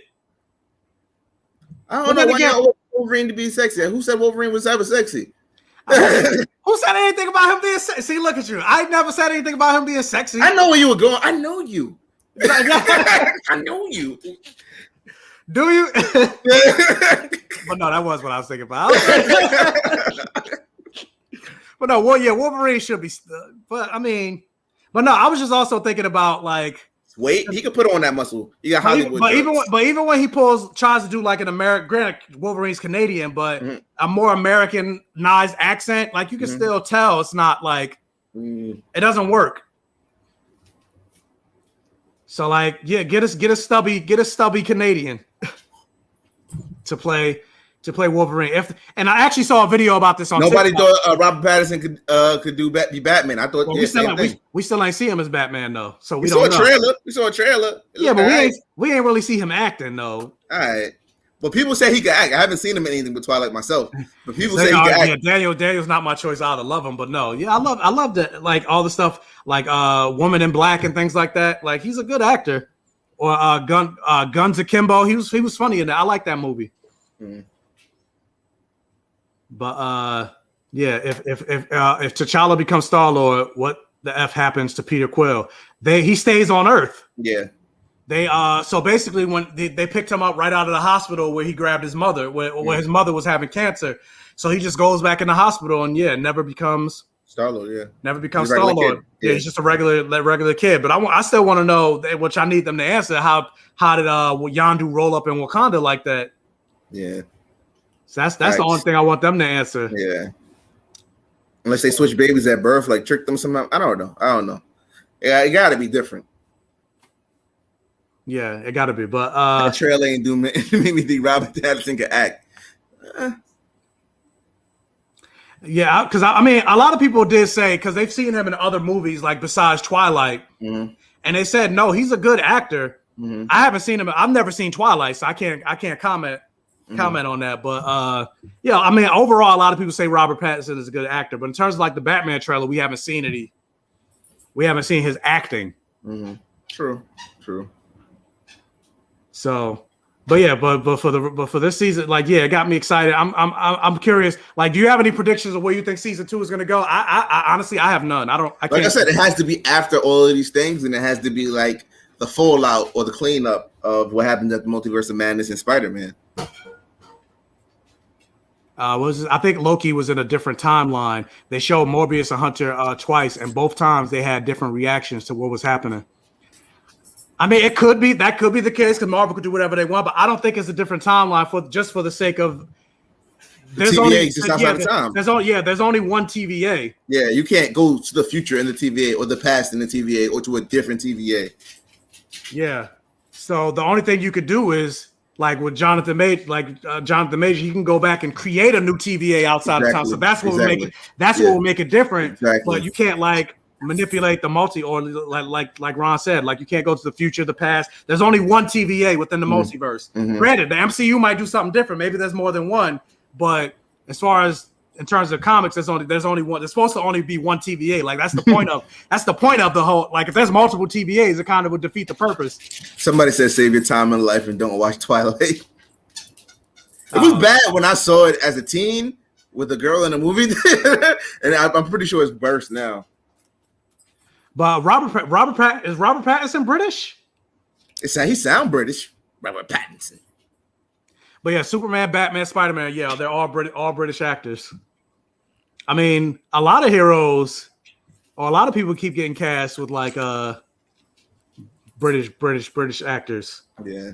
I mean, hell, even freaking Judas and the Black Messiah. It was Yeah, I'm bothered by that though. But I guess. Whatever, it's still a good movie, so I'm gonna leave it alone. Yeah, or Harriet. Yeah, when it comes to like real life portrayal, they should cast. Yeah, they should cast like actual like Black American. Like American, yeah, someone like from the diaspora in America. Yeah, but when it comes to like fiction, like a Superman, Spider, like I don't care. Yeah, like, I really care. I don't care. Yeah. As long as you can do the accent, I'm good. Yeah. But what is it? I know Cedric Diggory, Robert Pattinson. Yeah, I know that's the only thing I know him from. Cedric Diggory, Robert Pattinson is Batman, but I didn't ask for him to be Batman. Robert is also a great character actor, but nah, I'm good. Yeah, I mean we'll find out. But I think our Mobius and Hunter B-15 booked, and Kang replaced them with variants. That's what I think. Yeah, they did different Hunter B-15s, and yeah, maybe, yeah. Or maybe he did the TVA all over again. That's what I was thinking. I think maybe he did the TVA all because I mean you see his statue. Different King, exactly. Yeah, you see his statue there. Exactly. Even though he was always in the middle, I kept telling y'all because I told y'all so. He was always in the middle, but that King didn't want that attention. We already have a King that wants that attention. Like that's conceit right there. That's vanity right there. You're already dealing with a different King. Yeah. Marvel really should do Big Hero 6. I mean, technically they did. They did do it already. Yeah. Is it MCU canon? Who knows? The cartoon version of Big Hero 6 was a collaboration between Disney and Marvel. Yeah. It just wasn't. Yeah. I mean, it could be part of the MCU now. The multiverse. I'd love to see. Like, I know people want to see the Fantastic Four, but the best Fantastic Four movie I ever saw was The Incredibles. So I don't see why they don't just do an animated Fantastic Four movie, but make it an MCU canon. Yeah. I mean, well, based on Marvel's track record, I have a feeling like they're not gonna. I have faith in the Fantastic Four. Fantastic Four is like what made Marvel, and it's a family. It was the first. Yeah, most of your favorite characters got introduced in the Fantastic Four, so yeah, and it's like a family-oriented like setting and stuff like that. Like I'd rather see it as an animated film. I definitely want to be something I could take my daughter to, and it's like that. But yeah, hopefully, I'm hoping that, Doctor Strange, because this question, we can have multiple variant cameos like what they did for Crisis on Infinite Earths. Old actors from Hulk, Nick Fury, Doctor Strange, Thor, Captain America. Yeah, that's what I'm hoping. Again, not like the whole movie. Yeah, just like cameos, pop ups. Yeah, as it's going through the multiverse, you see different events and things like that. Like maybe like a what if a live action what if scenario where it's like what if Thanos won or whatever like. Well, Thanos won in multiple realities, so multiverse of madness. I want to see madness in that movie. And then that's what I would like to see. Show me all the realities when Thanos won.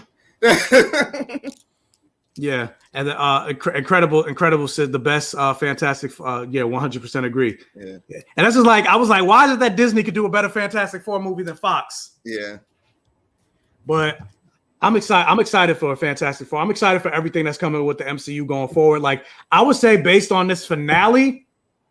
Because I'm trying to think, where does this series rank in terms of like all three series? Like, is it my favorite? It's not the best. I think the finale is the best. But like you said, it wasn't a good Loki finale. It was a good episode because of what it did for the MCU. Yeah. So I would say for that, WandaVision is probably still my favorite. But in terms of finale, I would say Loki is the best finale. Had the best finale. Hey, easily had the best finale, because the other two finales let me down. WandaVision was perfect until the finale. Pretty much. Especially Captain America and the Winter Soldier. Like that finale was garbage. Yeah. I would say that had the worst finale. Yeah, definitely. But in terms of wait a minute. Hey yo, you got I got somebody from Twitch that left a comment. Hey yo, you guys see the chat? Yeah, I see the chat here yeah. So welcome. It's Atlas Energy. Thanks for joining. But I now forgot what I was about to. So yeah, what about you? Like you agree that it's the best finale, but what in terms of the series, which series is your favorite one? Favorite or best? Because then you're talking about being objective and stuff like that. Objectively, I think WandaVision is the best. My favorite is Captain America and the Winter Soldier. Okay. Yeah. I would say they're both my favorite, and because I'm like, is Captain America the Winter Soldier the best? Is it? It's not. I know it's not, but it's my favorite one because it's black. And that's why it hurts me so much that it wasn't, because I wanted that to be the best one. Yeah. It had a chance. It definitely had, especially like as good as episode 2, like with the Isaiah Bradley's. Episode 5 was. Yeah, episode 5. Speaking of which, and I made a TikTok video about this, and I talked about it. I posted it a little bit in my when I took my TikTok and put it to YouTube. But like, how trash is it that like Don Cheadle got nominated for? So for those of you that don't know, the Emmy nominations just came out a couple days ago, and WandaVision and Falcon and Winter Soldier were nominated for Emmys. And so you got people like Catherine Hahn, Elizabeth Olsen, Paul Bettany. Shout out to Catherine Hahn, because Kevin Feige says she's going to be back. Yeah, he did. Yeah. He didn't say where though. Yeah, he says he's definitely having her back though. So maybe Multiverse Madness. Yeah, multiverse. I feel like they're introducing too many. I feel like it'd be too much though for multiverse. Too many wizards. Because we already got in the kitchen. Too many wizards on the cauldron. Because we already got America Chavez. Yeah, introduced the Loki's coming in that episode and that for some capacity. And then all the cameo, it might be too much. America's going to be a Nexus being, so she has to be. So yeah, well, Loki. Well, I mean, I was gonna say, Wanda's already the Nexus being, so you have multiple Nexus beings. Yeah, you can have multiple. But what was I about to say? Oh yeah, so Don Cheadle was nominated for like the 30-second scene that he did in episode 1, but yet they didn't nominate my man Carl Lumbly for Isaiah Bradley for an Emmy.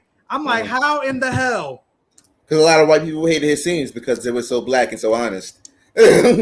Pretty much. Because I'm like, granted, he wasn't like a major role in the show, but he was still way more time than Don Cheadle. Yeah, way more time than Don Cheadle. Yeah. So even and not even just that, but like his scenes were the best in the entire series. Yeah, he had enough of a role where I think he could have been nominated for like best supporting actor. Yeah. But he wasn't because they got nervous. They got, You know, he was talking too much truth. Yeah, exactly. Every time you go on a Facebook page or something like that, and they talking about Captain America Winter Soldier, I like it, but they got too political. My existence is not political. These are facts. These are things that have happened. It's not political. Not even just that, but like, well, I say it is political because everything is political. Everything. And in that sense, everything is political. Yeah, everything is political. And then not only just that, but like the fucking show, granted, now it is, but it's called Captain America. Like it's in the title. Yeah, exactly. Like everything, like, yeah, of course it's going to be political. Like, they don't want to deal with the shame of what happened, you know, in this country. They don't want to deal with it. They like to pretend it never happened or everybody's equal now and everything is over. And again, hashtag you don't read comics. Like comics is hella political. Exactly. X-Men. You don't think X-Men? And that's the thing that pisses me off about a lot of white people. Like they'll be for the plight of X-Men and completely understand the plight of crying for the X-Men. Yeah, oh my God, I can't believe. Yeah, crying for X-Men. I can't believe they're treating mutants like this. I love the mutants, but then when it comes to black people, they're like, what? Y'all making everything about race. What y'all talking about?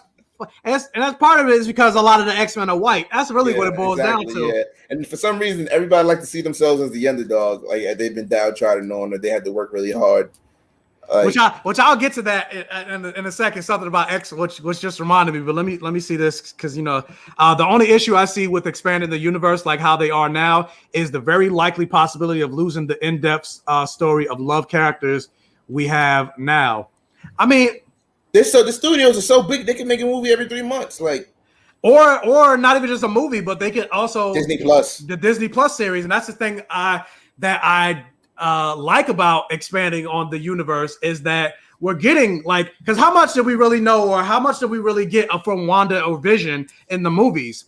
But then what did we get? We got these characters in the WandaVision story, and now we love them even more than we did before. Same with Falcon and Winter Soldier. Even though I feel like Sam took a backseat a little bit too, but still, we got a lot more from Sam in the movies, and it's proven successful. Black Widow just made like $200 million on a weekend in the pandemic, yo. Like, yeah, which is the biggest grossing movie since Rise of Skywalker.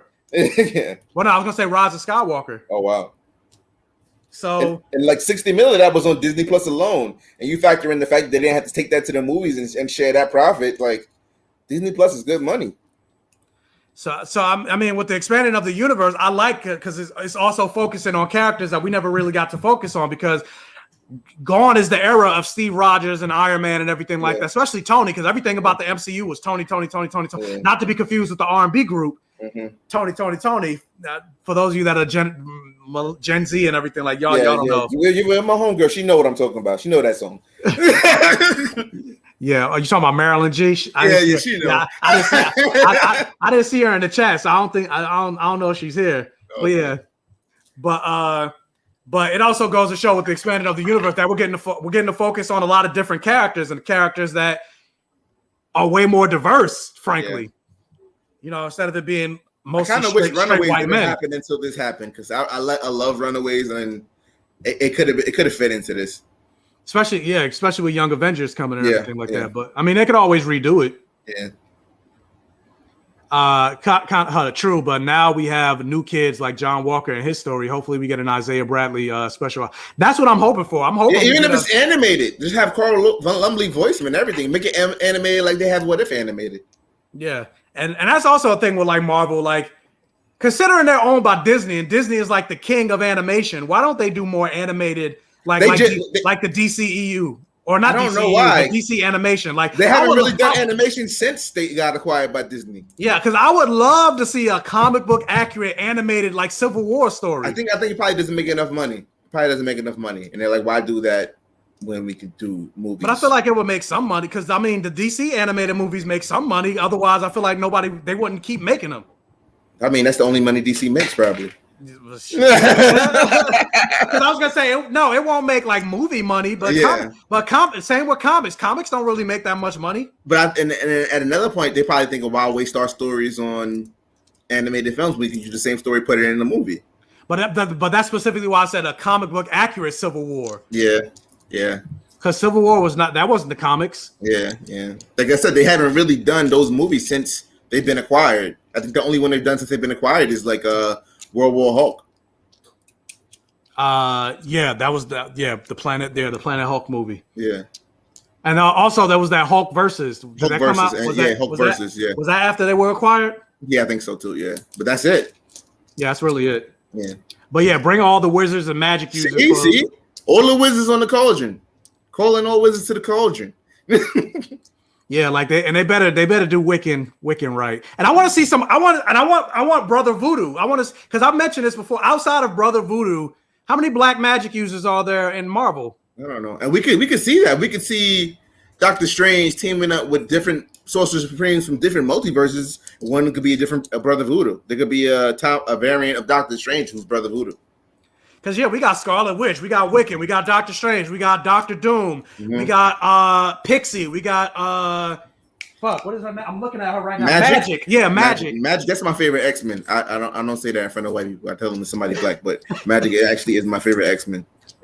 But yeah, we got Magic. We got a whole bunch of other characters whose names I can't think of off the top of my head. But like, they're all hella powerful magic users, and they're all white. But when it comes to like I said, when it comes to black, magic, all we got is voodoo. And I'm like, Have you read Strange Academy? I haven't read Strange Academy. Like, I follow somebody on TikTok that reviews it. Read Strange Academy. You want? I know Wanda's in there. Yeah. There's black characters in there too, bro. Black magic users, and you're complaining about them, and they're there. And if you had bought the book, maybe there'd be a movie already. It's in I got my Marvel Unlimited app. That's why I read. I wait for that shit. I wait for it to go to Marvel Unlimited. That's what I wait for. So, excuses. Ain't no excuse. I told you I'm behind. You see how many books? You see how many books I got on my shelf? Ask me how many of them I actually read and how long they read. I'll get to them eventually. It takes me a while to read stuff. Okay, Mike. Finish Invincible first, man. Please, before season 2 comes out. I'll finish Invincible like after season 4. See, I can't even talk to you about it because you haven't read it. Like, yeah, I got sent an advanced copy of a book with it's a YA fantasy book. With let me actually grab it real quick so I can promote it because it actually just came out for those of you that want to get it. But let me grab it so I can show you what the cover looks like.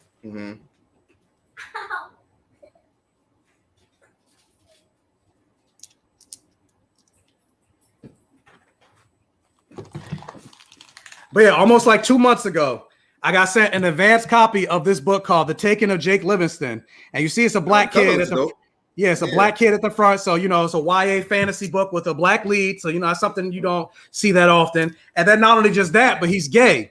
So, you got a black gay lead with magic. He's a medium. So he sees ghosts. And it's a YA book. And so I got sent an advanced copy. And so I was supposed to read it and review it. Like, and I still haven't, bro. I haven't read it. I've only read like one chapter. What's wrong? Bring it to work. It takes me a while to sit, like, read. I get distracted. I sit and read, and then all of a sudden I'm like, I'll get up to go get something to eat. Touch your phone or something like that. Yeah, then I'll touch my phone, or then especially with me working overnights, I'll like get sleepy and I'll fall asleep. So yeah, it's just you gotta find the time. Gotta make the time. But now that it's officially guys, get this book, make it successful. Maybe it could become a movie or a sequel. # root for everybody black, and the author is black, and I think he's gay too. So check it out. It's now out. Amazon. Or no, don't buy your books from Amazon. Go to bookshop.org because all proceeds, like a percentage of your proceeds, goes to your local bookstores. So if you're buying any type of book, so make sure y'all do that. But definitely check out the book. But yeah, now that the book is officially out, the audio book is out. So I could probably do that. Like on my drive to work, let the audio book play. Is your drive that long? No, it's not that long. But if I'm driving every single day, it adds up. Yeah, it adds up. I got you. Both there and back. So, and the audio book is like 7 hours and the work because I also got I have a friend that worked for Audible, so because of that, she gets unlimited and free audiobooks. Oh, nice! I got her passcode, so. But yeah, I need Miles Morales in the upcoming Spider-Man. I don't know if it's been confirmed yet or not. I would like to see Miles show up as a kid, but I don't want him to be Spider-Man. Yeah, I want Toby to die and Miles to see it. That's what I want to see. Yeah, and I also, it would be cool if Toby is also a variant, like. If Tom Holland's Uncle Ben looks like Tobey Maguire. Yeah. And he's like, and now he's also Spider. He's like, wait, you look just like my There's, uncle. there's an Uncle Ben that's Spider-Man. If you guys ever want to check out Spider-Verse, one of my favorite series. Yeah. The actual Spider-Verse, not just the movie. Well, no, I think he is gonna die. I also need Toby. I think Toby's exactly. I need him to die. I think Toby's gonna die. That's the only way he can redeem himself is by dying. Oh wait, he did. I didn't know this. Voodoo had a casting call. His brother. Well, yeah, I knew his brother was in Doctor Strange 1. Okay. But I didn't know about a casting call. So that's what's up, though. Yeah, we'll see. Do y'all think the MCU will make some original characters? I hope not. I'm sure they will. I mean, they always make like a. I was gonna say technically they kind of did with like MJ. Well, like MJ. alligator Loki. Yeah, and MJ. MJ. Zendaya's version of MJ. That's an original. Yeah. Ned Leeds. He's kind of original, even though he's basically he's Genki, but he's still he's still an original character in the sense that Ned Leeds is Hobgoblin. Exactly. I think he said something on Twitter and teased that, and then when everybody was like, "Nah, it's not going to happen," but he lost a lot of weight, so everybody's saying, "Oh, it might happen," you know. But since we have the variants now, it could happen. But yeah, we have Mordo is also another black person with magic, but I'm at like in the comics because Mordo isn't black in the comics, so that's what I was referencing in terms of like black magic. And then also on the DC side, all we really have is Papa Midnight, who's associated with Constantine. DC sucks. But shout out to Vita. She's writing a Nubia for DC, and that is going to be it, yo. Like, that's a big deal. They should just call her Wonder Woman. I thought somebody sent it to you. I thought somebody they, not she, they. Sorry. Yes, because somebody sent it to me. I thought they said wait. It's coming out in October. I'm trying to find. Let me find the so I can show the chat. Yeah. The crazy thing about like the first thing I noticed when I saw that cover was the hair, bro. And I was like, wow, is that 4C going on right there? Is that 4C in the comic book? A DC comic book? I hope the art is like that in the interior, and I hope everything's because sometimes the cover art is different from the yeah. But that 4C, like the grains in it, like that was real. I'm trying to find the cover. I'm finding a whole bunch of Nubia shit, but I can't find the cover. I posted it on my IG.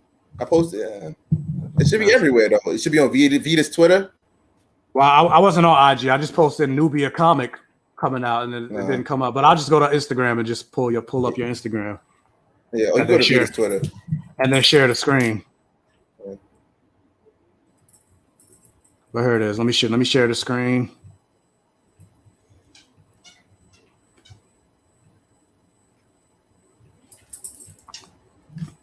But yeah, this right here. So yeah, Nubia. Look at the hair follicles. Look at that hair. Like, and that's something that you don't see that often. Because that's also why I love. Why is his name escaping me? Russ Dauterman. Mm-hmm. When he draws like Bishop, for example, like he gives like the black hair texture. Like look at like a lot of artists don't like drawing that black hair texture. Oh shit, where'd it go? I just closed it. Hold up. Somebody ringing my bell now. Hold on. But yeah, let me zoom in. Look at this. Y'all see this hair? Y'all see this hair texture? Like, Zillion art. Come through with this hair. Like, I love it. I just saw somebody say, "Come through with the hair." Yes, come through with the hair. Like, yes. Look at that. Look at that. That's black. Exactly. I'm black. The only thing I will say, I'm like, she a little light skinned though. yeah. But I really want y'all to show up and support this book. Like when Static came out, I bought like 15 copies. So if all y'all just buy, if everybody buys one, that would really help, and we can see more things like this. But yeah, I thought somebody named Stephanie Williams. When you mentioned Vita, I was like, oh, I thought somebody named Stephanie Williams was doing it. Oh, maybe that's the art, or maybe they're co-writing it. Because wait, actually, Williams is on the cover. Yeah. Yeah. Well, and Williams is the first name on the cover. Yeah. So, but either way, I'm surprised they also didn't give it to Elle McKinney, who did the Nubia. For that was a different vibe, a completely different vibe. Yeah, that was kind of like a YA thing. Static art looks bad, and I feel bad for. I don't think it looks bad. I just think it looks anime. It's way too stylized. It's too anime. It's not a comic. It looks like it looks anime. Does the art? He's like an anime kind of artist. So if you're not feeling that style, maybe like after the next 6 issues, should there be a different artist, or doesn't mean don't buy Static. Y'all want a Static movie? Please buy Static. Well, since your friend works with audiobook, your viewers like a coupon. Well, no, she doesn't work. She doesn't work there anymore. But they still kept her They still let her keep the login access. But she doesn't work. Well, they're gonna see this now, and they're gonna drop her login access because you blew it up, Mike. Well, no, they know They obviously know she don't work there, and they can see that she downloading stuff. Shut up! Don't give me a shut up. If she hits you up like, "Yo, my code not working," it's on you, bro. Nah. Ain't nobody watching it. I don't got a big. I don't have a big following. Audible's not watching this. Mm-hmm. If I am Audible, if you want to sponsor me, I reached the. If you see the chat, I got a whole bunch of black people. I got black queer people in the chat. If you want to get black queer audience, sponsor my videos. Today's stream has been brought to you by Audible. If you want to get a book, use the code BlackGayComicGeek. Oh, get 20% off. Yeah, like it's usually 10. Whatever. Something. Audible sponsor me. I'm promoting books. Like I'm talking about audio, but get the audio, but whatever. Tell them you out here. Yeah. So tweet Audible. But as far as Loki, I think we pretty much got through everything with regards to Loki. I'm excited. Like I said, the link that I sent you for that version of Kang. No, yeah, I saw it in the yeah. Nathaniel Richards. Yeah. I think they're all Nathaniel Richards. But yeah, they're all Nathaniel Richards. I was just saying the link that you sent me. Yeah. But I'm ready to see all the different versions of Jonathan Majors. Hopefully, hold up. Let me pull it up real quick.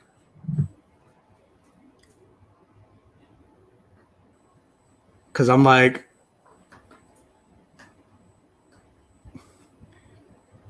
hopefully we get to see this right here. We get to see this version of Kang show up in the MCU. That's the version of Kang I want to see. Jonathan Majors. Give me a shirtless Kang. I had to do it at least one time. Look. Let me zoom in. Let me zoom in like that. Look at them perky nipples. I'm sorry, Ron. I had to. I mean, I'm not really sorry, but I stand. Don't be. You're forced to see things you don't want to see all the time. Welcome to my Safe Gayven. Exactly. Would you say? You say it's what you've been saying. What? Representation is normalization. Representation equals normalization. Exactly. So I'm one of the rare, black gay YouTube commentators talking about this stuff. So yeah, let me have my moment. somebody said, I'm surprised you waited so long. I mean, I was trying to be good. Keep a little bit PG. Because sometimes I'm like, when I go back and listen to our live streams, I'll be like, damn, we got to watch what we say sometimes. Because like once I get big, YouTube's not paying attention to me now. Mm. Once I start getting bigger. Once you blow up. Yeah, hopefully, what you guys can help, if you haven't hit that like button, hit the like button. But yeah, once I start getting bigger, there's certain things we got to watch what we say. Because like we mentioned the R word, things like that, R8, like rap, but add another letter to it. Okay. Like that's like or when Black Widow, we talked about Black Widow and what the allegory, and it was like trap. When when you stuck in a car and it's traffic, we mentioned that. That's like an automatic demonetization, even if you just mention it. But because I'm a small, I don't think YouTube's paying me that much attention. So the videos are still monetized. But like when I watch like Sharonda, all the bigger YouTubers, like even when she curses, because I was like, why is she so scared to curse? I've been saying fucking shit in all my lives. And even when you blow up though, they start going back to your stuff and taking out stuff. Because all the time I'll have like a video or an old comment or something like that from like 2 years ago. And I'm like, why are you deleting this? Or why are you tagging this or flagging this? I'm like, it's mad old. But I guess once you start, they start going through all your stuff. Once you start getting bigger, because I was gonna say I've been cursing on like a lot of my live shit. None of them, they're all monetized. So it's because right now they're not paying attention because I got 4,200 subscribers. So right now they're like not paying attention to him. But yeah, so So which kind of sucks though, because like I want to be like, this is how I talk, like, you know. I talk like this. Yeah. But like it kind of sucks that you got to like censor yourself, because YouTube wasn't always like this. Mm-hmm. You was able to curse on everything on YouTube with no problem. But yeah, there's zillion artists with the. There's definitely gonna be more Jonathan Majors lusting and Ant-Man and beyond. So yeah, don't be sorry. Don't be sorry. We wanted to see that. But yes, but that's pretty much all I really have to say about Loki. I don't know. Depending on what they do with What If and how long it is or anything like that, that'll be the next time we do these live streams next month. So every episode, 10 episodes of What If. Ron, if you're down for it.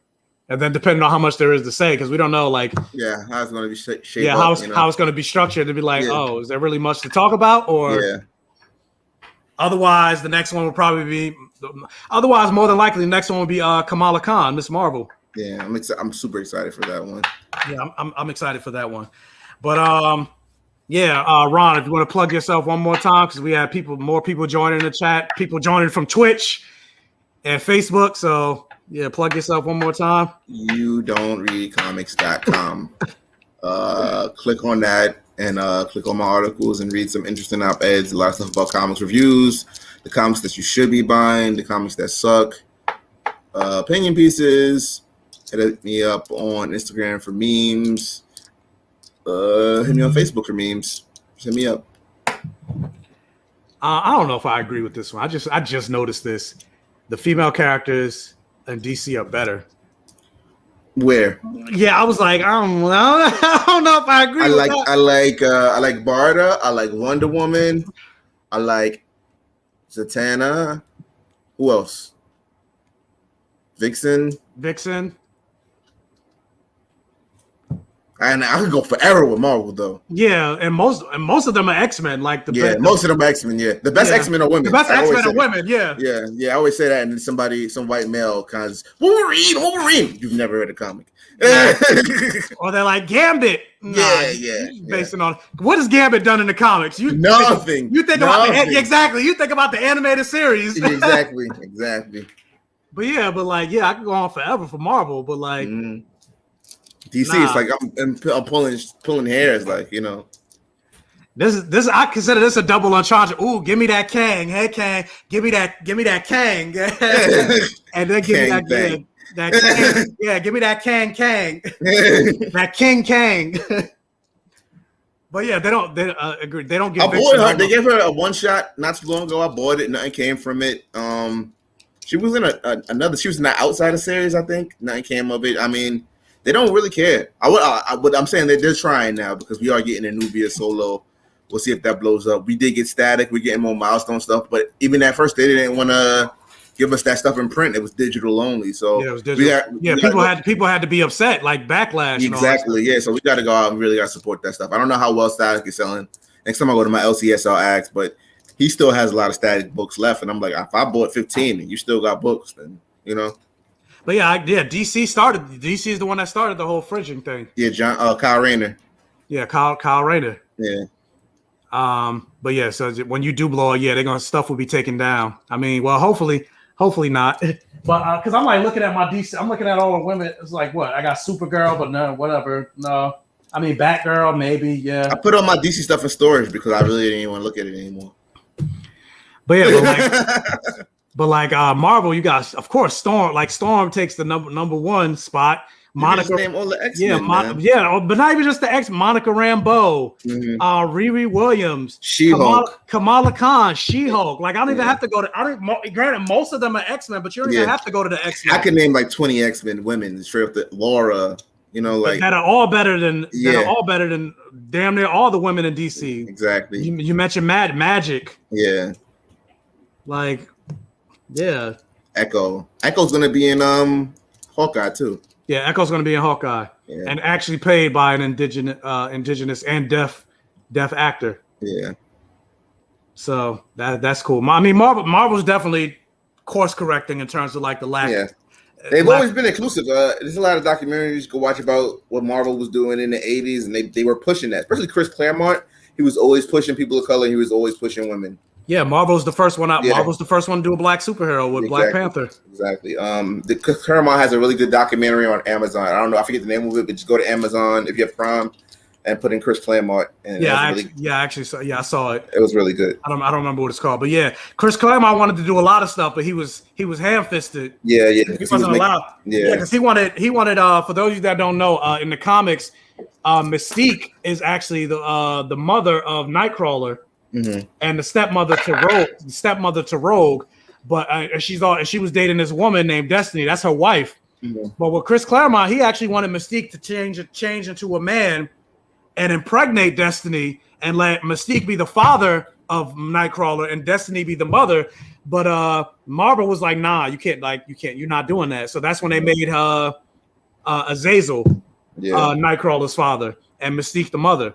But yeah, Chris Claremont wanted to make Kitty Pryde bisexual from jump, and the relationship between her and Rachel wasn't allowed to do that because the straight agenda prevented him from doing it. So, a lot of these people, when Kitty Pryde just recently kissed the woman in comics and came out, and you got people like, oh, she's been existing for all this time. Why is she just coming out now? It's like, nah, because she wasn't allowed to. The Comics Code of Authority prevented a lot of queer characters, or even black characters, from getting a lot of prominence back then. And the Comics Code of Authority only became defunct in 2003. So, even with Iceman becoming, granted, maybe Stan Lee didn't originally intend for Iceman to be gay, but then when you go back and look retroactively, there were a lot of hints. Yeah, exactly. That's when Bendis did it. He was like, "Are you surprised?" And a lot of people were like, "No." Even Family Guy made a joke about Iceman being gay, and that was before he came out. The people who complain about these things the most are people who don't read comics. They see headlines and they just don't want to see people different than them. Yeah, that's what they're really about. And then not only just that, but realistically speaking, there are people that don't come. Granted, Iceman is still young in the comic because they don't age, but there are people that come out late in life in comics, even to this day. Like a man, there was an article that I think I read it a year ago, where a man that was in his 90s, he finally came out, and it's that's still, despite all the progress that we've made and things like that, it's still, people still are not fully out. Even actors and things like that. There's a whole lot of gay actors that they think it's detrimental to their careers. Still in the closet. Yeah. And I agree with this. I'm on team to make Nightwing bi. I agree. I agree with that. I think I'm down to make Human Torch bi. I don't know about Nightwing.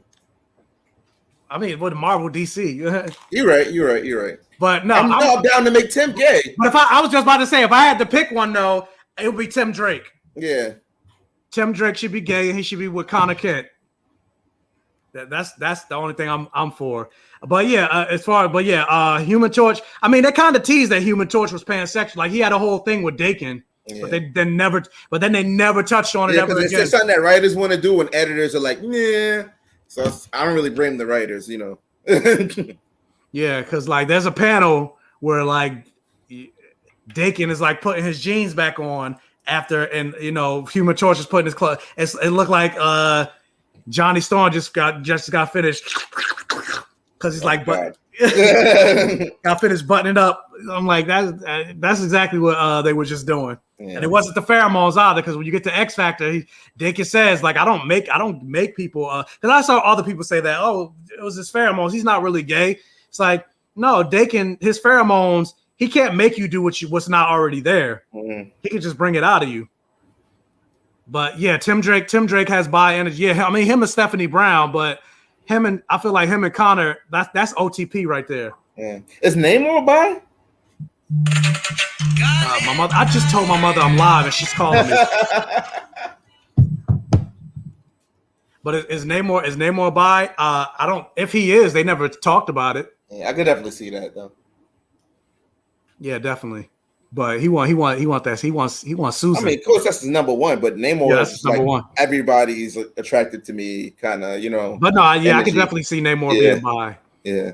But again, straight agenda. Because if you do, everybody, because everybody's talking about the gay agenda. Why does everything have to be gay, bro? And it's but nothing is though. Yeah. Why does everything have to be straight? Name me one. And I'm gonna go to movies. Name me one movie, because everybody's talking about like, why you got to ship Sam and Bucky? Why can't just two friends be in a? Why can't two friends just be friends? Why does it always have to be gay? And I'm like, name me one movie, mainstream movie at that, where they started out in a heterosexual or a platonic friendship and it turned into a gay romance. Outside of like Brokeback Mountain, which wasn't even a mainstream movie, it became a mainstream movie, but it started as indie. But outside of Brokeback Mountain, that's the only movie where it happened, where they started out as friends and it became gay. Outside of that, there's none. So all this talk about, so all this talk about why does it have to always be gay? Why can't it be why can't two friends be? It's like that, but that's always the case, though. Always the case. But anyway. Follow me on TikTok. That's the type of stuff I talk about all the time on TikTok. Yeah, so share Mike's TikTok videos because they be shadow banning him or whatever. Yeah, they be shadow banning me hard on TikTok. Yeah. So share his videos. I don't be on TikTok like that. I'll probably go on just to share your stuff now. I went live on TikTok one time and I started talking. Somebody was like, "Oh, what do you think about Bobby Drake?" And I started talking about Bobby Drake, and they not banned, but they suspended my live. They suspended and they didn't tell me why. They were like, "We suspend for violating community guidelines." And I'm like, what community guidelines did I violate? Like straight agenda. Yeah, the straight agenda. Like anytime I post a fan art, like when I posted for May the 4th be with you, I posted a fan art of Finn and Poe. Let me see if I can find it so I can show y'all what fuckery was going on with TikTok. I posted a picture of Finn and Poe and just kissing, and for May the 4th be with you. And TikTok banned it for graphic and adult nudity. And I'm going to show you all this picture. And I want you to tell me what in this fucking picture was graphic and adult. First of all, what was graphic and adult? And then what was nude? Nothing. I'm going to see if I can. Let me see if I can find it. Where is it? Watch. Because I'm looking for it, I won't be able to find it. That's how it goes. That's usually, that is usually how it goes. Where is it? Come on now. Here it is. Found it. Boom. So let me share the screen. Margaritas and tacos. What? I'm looking at the comments. Margaritas and tacos. That's but what this I want to do right now. This is the photo that I posted on TikTok. Mm-hmm. Both, you see, they're both fully clothed. Yeah. Pay no attention to that picture you see with John Boyega and a thong on the right. But yeah, both of them are fully clothed and they're just kissing. But that video got banned for graphic and adult nudity. How, Sway? Because you know who reported for graphic and adult nudity? There's people out there just looking for stuff to like try to report, I don't even think it was reported because it was damn near like automatic. So it's the robots. It's the algorithm. Yeah, the algorithm. Yeah. Oh, I was talking about Richter and Shatterstar, and I was like, I want to talk about some gay shit or whatever. That video got banned for hate speech. I don't know. We need we had Black Panther. We had Crazy Rich Asians. We need like something to blow up that's like super gay. Once they realize that the gays can make a lot of money, then all this is gonna stop. That's all they really care about is money. Yeah, TikTok don't like black people, just black content that could be replicated by what? Yeah, true. Are we still on TikTok strike? No dancing on TikTok? Well, yeah, I think dancers are still on TikTok strike. But this was I was like, what? Margaritas and tacos. I wish I was back in Florida right now. But yeah, we need our own like black TikTok app. That's what we need. And they'll go on that. They'll just copy whatever is from that, put it on TikTok, and get way more content views or whatever. Yeah, that's true. I mean, that's that one link you were showing with the guy kept copying some black guy. Like you were posting it like on Instagram. Yeah. Some guy kept copying this one guy, and he's getting way more views than him, and he's copying what he's saying word for word. Well, he copied two people. So there's a guy on TikTok that just talks about like animal facts. Mm-hmm. So that's one guy he copied, and then there's another guy that just talks about like movie. Here are some movies to watch on Netflix. And he didn't change it, like, you know what I mean? No, it was verbatim. It was word for word. He didn't copy it. He copied the homework directly. He didn't try to switch it up or nothing. Like word for word. And his video blew up. Yeah, blew up. Hood Nature. Who was that? Is that you? Isn't that your Facebook thing? Hood? No, that's Hood Comics. Mm-hmm. Yeah, Hood Nation. I don't know who that is. But yeah, I mean, anyway, I don't got nothing else to say.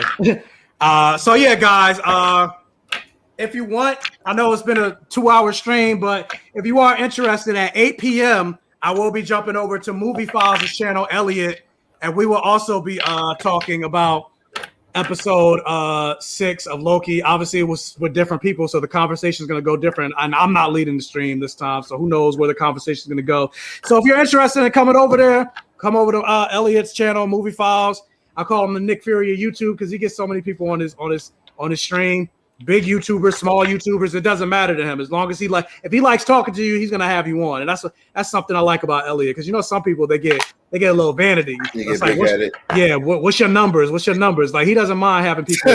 What's your numbers? Yeah, he doesn't mind having people that has smaller following, bigger following. Like, can you stream these on Instagram? Does the thing allow you to do Instagram? No, it doesn't allow. It does. Yeah, because I tried. It doesn't allow me to do live on Instagram. Right. It's just Facebook, Twitch,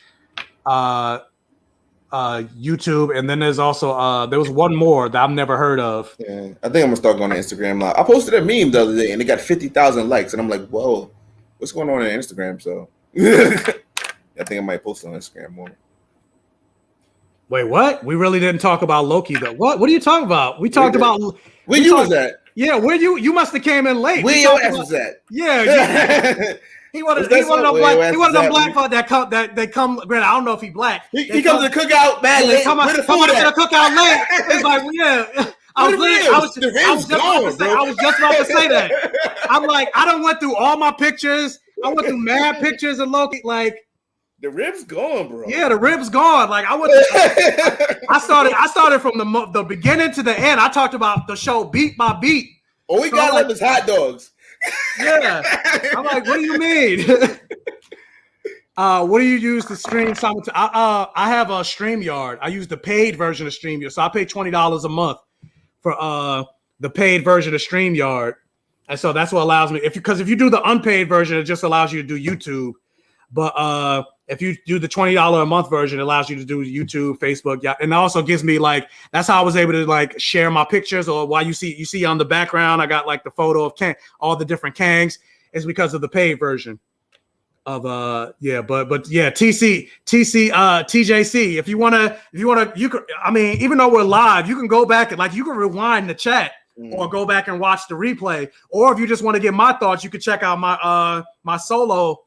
My solo live, yeah. And Mike is going live again at 8. Yeah, and I'm going live again at 8. So he said, "What did he say? I think my stream skipped y'all." But yeah, we were talking. We didn't stop talking about Loki for until we hit hour and a half into the stream. But for the first hour, it was all Loki.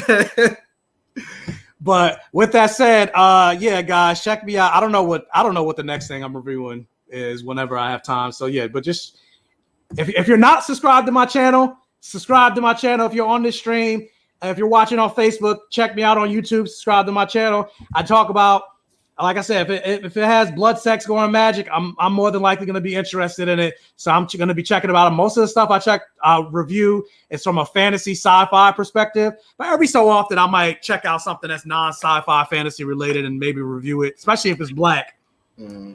So, but I try to stick within the sci-fi fantasy realm. But yeah, I mentioned this, Ramon. My next live is probably not going to be till What If. So next month maybe.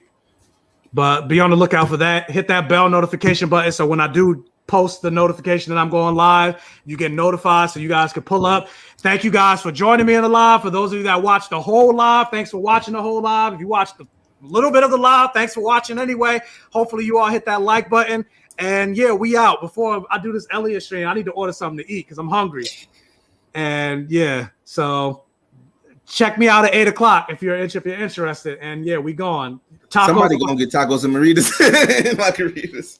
I do got some margarita mix, and I got some margarita mix, and I don't even like tequila, but that Casamigos. Yeah, I got some tequila right here. No, 1800 is alright too. So Maybe I might do tacos and margaritas. But yeah, anyway, see you at 8. We out.